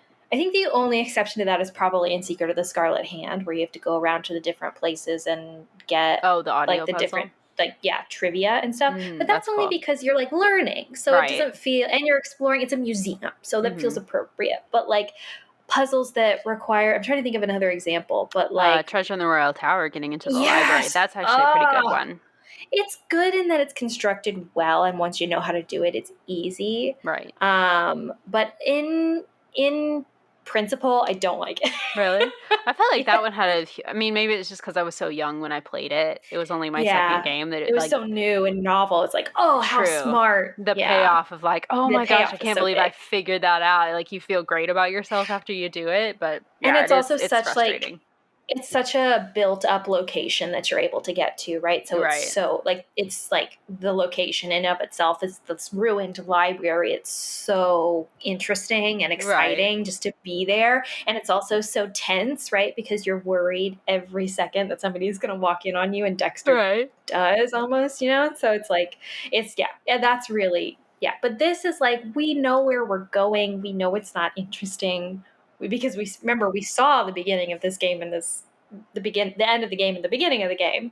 And also, like, to get there, it's like we understand it's just a puzzle. Like, it's just there in order to drag this out. It's so annoying. Yeah, we're not finding a clue because of this. We're just taking more time to finish the game. Yes. So once we finally finish the sewer tunnel water puzzle, we're finally in that long tunnel that we saw at the beginning of the game, and Nancy starts walking down it holding her flashlight. And we reach that locked metal door that we see in the cutscene at the very beginning. The code from the microdot, from the pigeon, we use that to unlock it, and then we enter this room and we find some crates inside there. And on the side of the crates is the name Killian. Nancy remembers, when Helena dropped those letters that she was carrying at the very beginning of the game, those were addressed to Killian, to the Killian family. So we realize Helena is Il Dottore. And inside the crate, we find the statue that has been stolen from the Ka. It's actually like, not stuffed animals, but like stuffed animals, basically, that she like rips it open and inside and puts it inside to smuggle it. So she's smuggling these things out to the United States to like sell them to this Killian family or whoever. But then as soon as we're like, we know the culprit now, we're going to go confront them, so we go to leave, but the door slams shut in front of us and locks us in. And then just as we saw in the beginning, the room starts to fill with water. So there's this puzzle. We gotta talk about this later. This is so weird. It's so weird. Anyway, continue. But there's this puzzle. Basically, we have to like turn these knobs, and every time you turn one knob, it turns another one. So you have to figure out how to like turn the knobs in the right order to get them all to the same level. And then once you do that, the water will stop. And then once it stops, the door like automatically unlocks for some reason. And now we have the chance to go after Helena. We just like climb this rope ladder, and that gets us back to ground level, and then we're able to call Sophia from our little PDA device or whatever, and Sophia tells her, good thing we got those tracking devices earlier in the game that we planted on her. I'll go ahead and activate Helena's right now. There you go, it's on. But I just finished checking, and all of our officers are currently busy with Carnivale, so Nancy, we need you to go after Helena. This is insane. Do you want to finish the ending here? Sure. But what? I know. I'm sorry. There is an actual criminal. The ringleader of this crime thing. You're telling me you can't spare a couple officers from crowd control We to need go after this Nancy person? to go make the arrest. And and once Nancy confronts this person, what exactly is she supposed to do? Is she just supposed to like sit on her? Like what is supposed to happen? And You know then what I hope mean? that a police officer will be Right. available to come make the Right. arrest. Okay. Well, Sophia tells us that she's going to send someone our way as soon as possible, but it's just like, I mean, we Come do on. not seem like the correct person to be doing this right now. Right. But Oh my okay. gosh. So it's very similar to how we track the pigeons previously. Our PDF shows us a general location. Also, I'm sorry, why is it that this tracking device from the GDIF can't give us a specific location for the pigeon or for Helena? Right. We just have to get like an arrow in like the direction that she has gone. Great. It's basically a Great. compass. Yes, it's like why do we could just put a magnet on her or something? I don't know. But it also like the PDF will also tell us a I think that's location all it where is. she They're telling Nancy, like, oh, Nancy, don't worry. The GDIF has your back, but really the whole time it's just like somebody with a magnet and an Italian English dictionary, and that's all they're armed with. That's really all that's who's actually backing Nancy up. Oh my god. Ugh. No, that's wild stuff. Yeah, so but also the PDA will like also say occasionally where a location where she has recently left. So we like have to pay attention to the PDA and the direction to try to essentially triangulate a location where Helena is going to be so that we can catch her there, right? Anyway, eventually we intercept her and she like we like intercept her in this alley and she tries to like hide. She tries to like scoot back into the corner and it's like, Helena, we see you hiding there. Like, it's so awkward. But then, and she like comes out. When she comes out, she is wearing our locket. I thought you thought it was gaudy, Helena. Bitch! What? Because the whole time it's like, why on earth would this thief steal this locket right off of our neck? It's weird. It's supposed to make us think that it's actually Colin, right? Because Colin is jealous of our relationship with Ned. Right, yeah. But it's Helena because Helena just likes it. And so she asks the Phantom to steal it for her because she wants it personally. Why?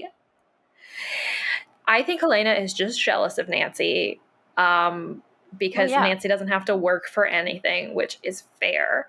And also because, I mean, think about it. Sorry, we should maybe talk about this later once I finish. But just think about it. Helena is like this working girl, essentially. I mean, not like a prostitute, but like, she's a hustler, right? Like she's got to work for her money. Girl she boss. Spends a lot of time. Right. She is like, the leader of this crime ring, organizing all of this stuff, figuring out all of this stuff so that she can hustle and make money for these people in the States, which is what she's going to tell us in a second. So she is jealous of Nancy, who's just this jet-setting American teenager who has this life of, like doing whatever. And even in her notes when we read them, because you can go whenever she's not there and translate her notes, which doesn't say anything super interesting, but she does mention Nancy stopping by the car, and she says that she should, that she could like be in like soap commercials or something, because she's just like so basic or whatever. Yeah. She like seriously shades Nancy. So clearly she's super jealous of her for some reason. It's just hilarious. Anyway, she's there. We're confronting her. And she asks if we're a cop or a government agent or another thief. Like, what do we want from her? Why are we tracking her down? And we explain that we were at the car all alone to essentially figure out who she was and catch her. And then the police arrive and she tries to run, but of course she doesn't get very far.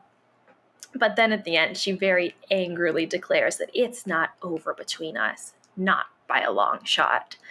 And, we have to talk about that too. We do. Yeah, that's what I mentioned at the beginning that I wanted to talk about. And we learn, as we wrap up the game, that once she's been arrested, she tries to claim that, this is all a mistake and that the locket is hers and that we are just some like American teenager who is confused and this is, all a mistake, right? But of course, Nancy can show all of her proof from her investigation that incriminates Helena and her gang of criminals. We learn that apparently a wealthy pork belly heiress. Which why? Okay. Why is that the detail? We could have just said heiress. We didn't even have to say why.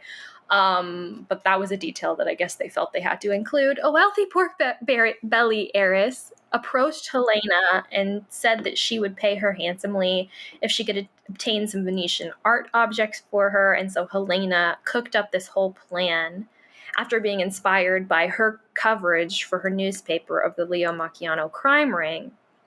And so she also was able to use her contacts with the police to figure out who the right criminals would be to approach. She has done a lot of work to set this up. And Prudence is so delighted by this outcome of us catching her that she has promised to include Nancy in her memoirs. And because of her closeness to the case, Margarita is at the center of attention in Venice high society, and she's very pleased. And Colin is just still sad that Nancy has a boyfriend. The end. So good. I love this game. Insanity. So crazy. What is this? It's bonkers in all the best ways. Oh my God. Mm-hmm. Okay. So Helena, at the end, she says, "This isn't over. Not by a long shot. I love this. Yes. I love this so much. Listen, I know we get it once. We get it in, spoiler alert, Ransom of the Seven Ships. We get a return of a villain.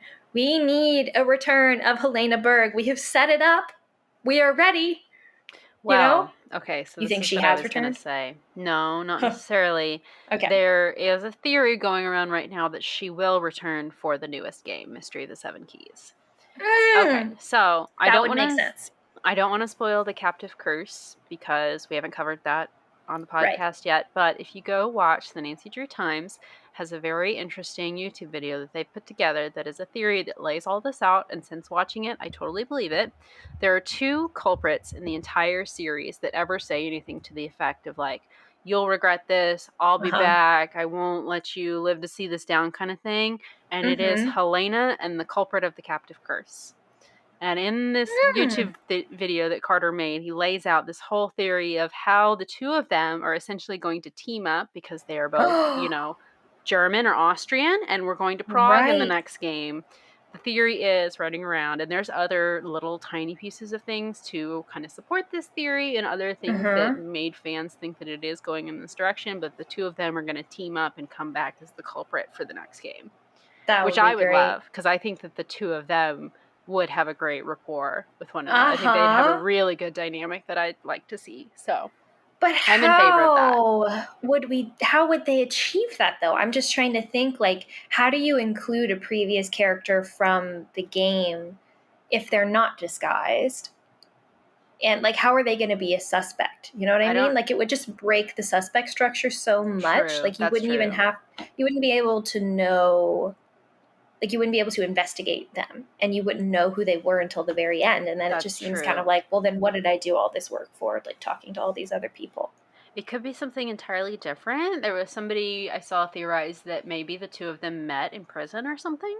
And then connected it that Nancy Drew was the reason that both of them were there, and so maybe they get out and do something, and now Nancy's following that and has to try to catch up with them or something. Maybe it's something to that effect, or maybe she has to figure out who is now acting for them, that they are still in prison, I think that's or something probably like that. The only way they could really achieve it is if it's just in the background, it's just lore, this person has been hired by them or is somehow in leagues with them, and they're not really in the game. It's more of a cameo, but it's just references to them.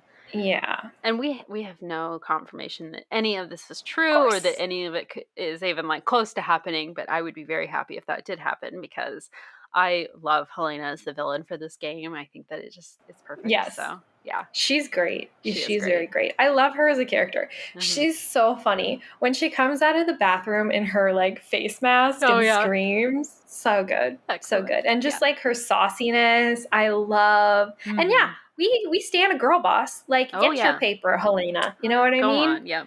Yeah. I do think it's interesting that she says that she thinks that the way that the Phantom is doing these crimes is so good and so cool and so Venetian. Yeah. But when you're going through it, like, it's all like Il Dottore doesn't approve of the mask and the cape. And I know that that's because it's drawing attention, Yeah. but Helena says that she loves it. Yeah. And so, She's you trying to know, throw suspicion off of herself. I don't know. Maybe. maybe. You also said, so we were talking about the vase or urn or whatever Oh, falling yeah, off the top of the cot and coming towards us, and you said that you thought that she would be onto us at this point, or that she could be onto us, like maybe she was more, Maybe. aware of us at that point in time. I don't think that even if she was, because at the end, I don't think even if she was, that she would try to kill us. Because we have to talk about the ending, right? We have to talk about the fact that we get locked into this room, Mhm. right? With the stuff, and then it starts getting filled with water.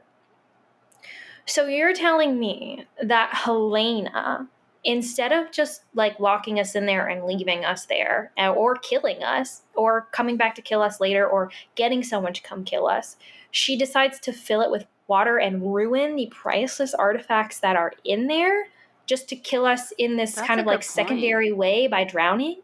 Like, why would she not just leave us locked in there until she could get someone from her crime ring to come take care of us? Right. Interesting. One, it seems ill thought out. And I know it's just supposed to give us like this element of like, you got to get out of here quickly. Right. But there's lots of times in Nancy Drew games where she's just locked in a place that she has to get out in order to like catch a culprit in time. Like there's lots of games where we have that timer, where we have to like do things in that time in order to catch the culprit. Like that's a thing we totally could have done here. But instead it's like water. So why would Helena fill it up unless it was like she really didn't want to kill us? Yeah. Like, or she didn't want to be responsible for killing us, right? Good point. It just seems like she is a character who is very much wants to be in the background. She doesn't want to be the mover or the shaker. Like, she's just the planner. Right. She just plans it and she just gets the money. You know what I mean? She's not the person who is doing the crime. So it just seems to me like, I don't think, even if she knew that we were there to investigate her, which I don't see how she could, that she would try to kill us, because it would be too hands-on for her. I think you're right. I think now that I think about it, I think that is too early on in the game that happens, and we never do find out for sure who it is that pushes it off, or even if it was pushed, if it could have just fallen, like you said. True. Yeah. That's such a good point. I've never thought about that, how it would also like destroy all those artifacts that were in there. Duh. Like, it's just of course the it money. would. Yeah. I mean, like, not considering like, the value of the cultural value of all of these, artworks and these works, right? That Helena seems like would care about, because she does care about that. But just the monetary value is like, you would be a bad business person to kill one person in this specific way, right, and ruin all, like, lose this potential revenue for yourself. Just shoot Nancy. Right. Just kill her. Just knock her over the head. Like, just you do anything else. Like, she's locked in the sewers. She's not going anywhere. You can literally call someone right now to have them come down here and take care of Nancy, especially if you don't want to do it. Like, why? Right. That's dark. Yeah, sorry. They could also just like tied her to one of those pipes in there, and then she can't get anywhere. Then taken your stuff and then drowned her. Sure, whatever. Yeah. Like, it's just such a weird. It's just such a weird thing. It is weird. Yeah. Ugh. I do think you can get with these games, like, I understand that, like, they have to make a game, right? They have to make it fun. They have to make it exciting. I totally get it. I just do think that sometimes they're is a sloppiness or like a laziness with how they structure them in that, you know, for that sake. It's like, well, we got to make it exciting. So let's just do this. But I still think that there is really important value in making things realistic. Oh, absolutely. And while I think that you can do silly, goofy, campy things for their own sake, I think when it comes to the mystery and when it comes to like interactions and stuff like that, you have to, you can't forego the realism. Right. You know, I just think it ruins the game a little bit for me. But I'm trying to think what they could have done instead of the drowning thing to make it as exciting. Because we do still have the like, oh, we gotta hurry to like stop Helena from getting away at the end, where you feel like there's a time pressure there, but not quite nearly as much as the time pressure that you feel with the drowning. Right. Water I mean, filling I up think thing. you could still do the drowning. I think you just need to have the villain interaction, like the catching of Helena. You need to have that happen in the sewers, and have that confrontation there. Have her take the stolen goods from there, then have her lock us in there, and we have to get out and chase her, and we can do the exact same scene, the exact same wrap up, and everything. That would be so much better. Yes, it would make so much more sense. Because we never see who it is that locks us in there. It could have been, it could have been Fongo for all we know. Also, right.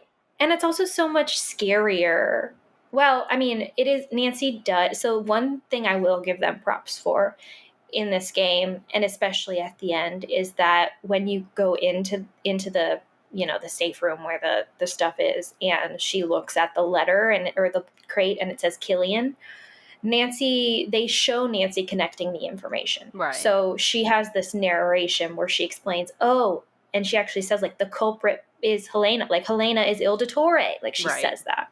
And I think that is excellent. And I approve of that, because I think that for those of us who want a casual game, sometimes you don't want to have to do the hard work of, like, figuring, out all of this stuff. You want Nancy to do it for you. Yeah. And also Nancy is the detective. So like you want to see her do that, Yeah. And you can still follow along and do the same things. But I just think it adds a lot of narrative structure when she does that, which I appreciate. But like, even when you're in the dark tunnel, like, I feel like it would be so much scarier and threatening to have your villain encounter there. Oh, because you're secluded, you're alone. So it's like the threat is so much more real. Like, instead of like when you're pursuing her, it's not scary, right? Because she's fleeing. So clearly you're not in danger. Like, she's trying to get away. So you could just let her get away and you'd be safe, But when you're down there, if you were able to confront her there, you could see her in such a more threatening light. And then maybe you would think that she would push an urn on you. An urn off of the top of the roof on you, because you could see how dangerous and evil she is. Right. Whereas when the only time that you confront her is when she's running away, it doesn't make her that threatening. No, it does not. So I think that, there would be bigger benefits to having her down there. It's having you see her down there in that sewer with you than just having it some nameless person slamming the door behind you, So, okay. What else? Oh, another little thing that I know fans have speculated wildly about for years now, and it's never come back yet, so I'm hoping eventually it will. At the very end, when Nancy is like wrapping everything up, explaining the ending of everything, and we just get the kind of like pictures of Margarita enjoying her new life in high society Venice, and we see Colin calling Nancy from his hotel room. Right. And he's all like, sad boy. I sad just boy. wish you hadn't had Ned, because I love you and whatever. When he asked about the locket thing or whatever, just in that picture we can see that there's a silhouette of a woman standing in the doorway next to Colin. Samantha Quick. Yeah, everyone thinks that it's Samantha Quick, but then it's like, well, why would she be involved with Colin? Why is she contacting him? Is this going to come up later? Or is that like, I don't know. Well, so remember, he says that he he leaves really mysteriously. Right. He says he has to leave because his past caught up to him, essentially, in Venice. But we don't know why. Like, we don't know what that's about. We don't know why. It wasn't us. Like, we didn't tell anybody. And so, Right. like, it doesn't seem like we influenced any part of his leaving. So who or what did? Clearly And if Samantha Quick knew something about him. Well, if she was tapping the phones at the car, then she could have heard an awful lot about, Colin. And so, I mean, he's a really easy character to manipulate, and he clearly has a lot of skill when it comes to art, right? And so I don't know what Samantha Quick is involved in all the time. Clearly she's some freelance criminal, right? But if, he has skills and he has weak points, she could very easily use him for something. But we never find out what and why. Because Samantha Quick comes back, but we have not seen Colin yet. So it's like, was Colin up to something? Did she make him do something? She's such a mysterious figure. So mysterious. She's still very mysterious in the Silent Spy. We don't learn a whole lot about her. Right. And she's mysterious on purpose. Anyway, we'll have to talk about more about that when we get to the Silent Spy, because there's a lot to say about Samantha Quick when you meet her. So, well, Phantom of Venice. What else you got? We could talk a little bit about our phone contacts. We didn't mention is, of course, Ned, but I don't think I ever actually called him in the game prior to this playthrough. I called him a couple times. You don't have to. No, I really do. Doesn't matter. He talks. He mentions the locket that he gave you, and he's also staying in Bayport with Joe. With Joe, but not Frank. Where is Frank? We never learned where Frank is. But why? This is so weird to me. Hire the voice actor again for this one. But also, he explains that he's in Bayport because he's doing, I guess, some kind of project thing. Yeah. Yeah, but he is going to the hospital library, he says. I thought he was a chemistry major. Yeah. It's just weird. It's just a weird thing. It is funny, though, because the whole kind of drama with them is that he let Joe tinker with his car, and Nancy was like, I told you not to let Joe do any tinkering, and Joe has essentially disassembled his entire car. And so he has to take the bus. Yes. It's very funny. Oh, I love Joe. Yeah, me too. Me too. Oh, he's great. Yeah. But yeah, I think that's all I have to say about the Phantom of Venice. What a weird game.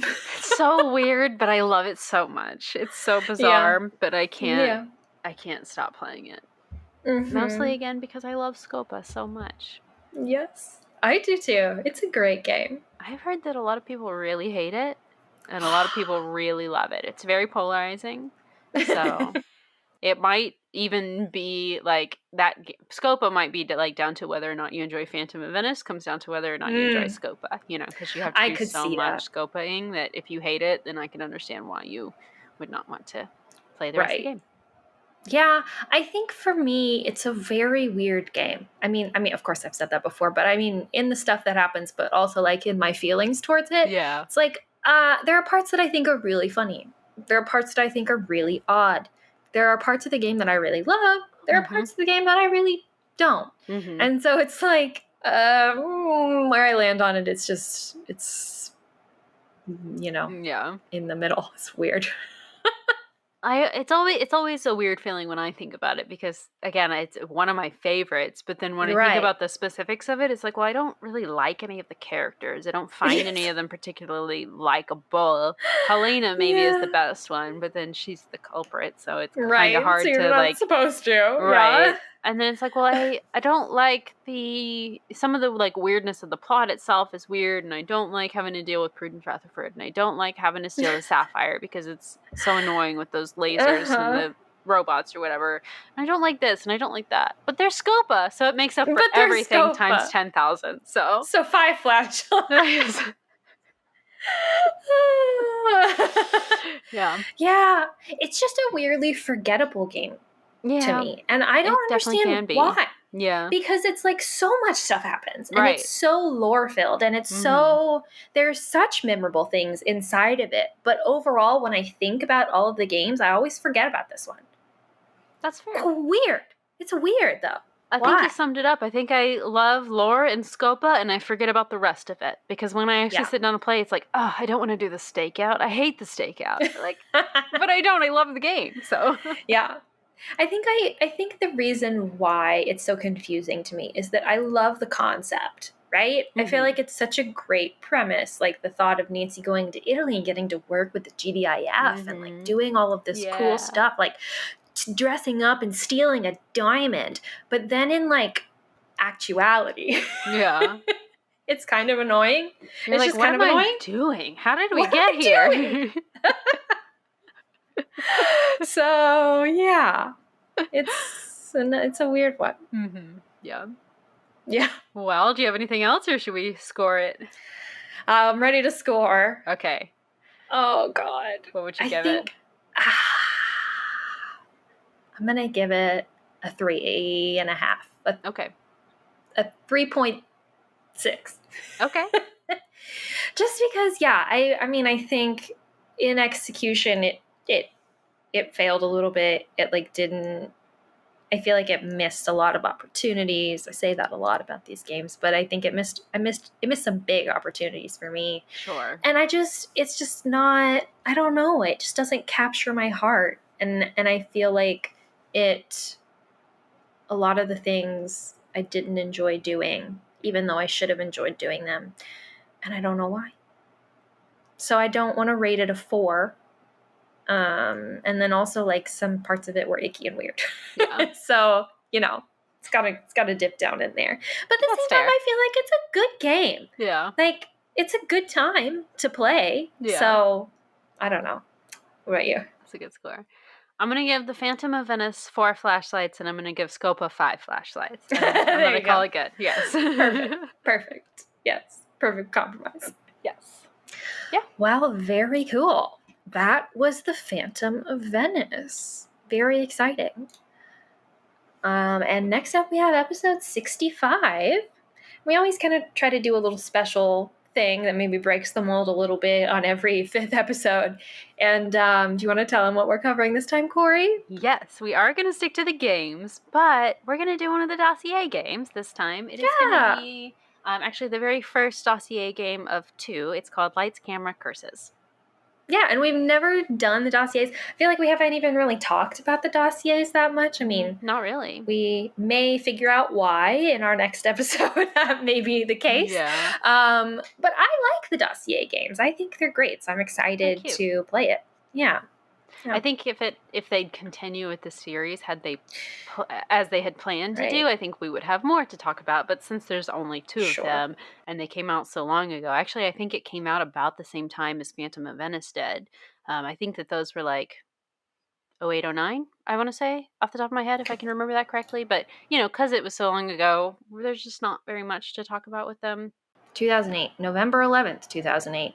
Awesome. Oh, and this one came out 7/3/2008. So really, it was like the game that was probably released right after this one. Right. Yeah. Yeah. Interesting. But they're good. Yeah, I'm excited to talk about them. Yeah, we will discuss Lights, Camera, Curses next time. So we hope you'll join us then. Yeah, we'll see you next time.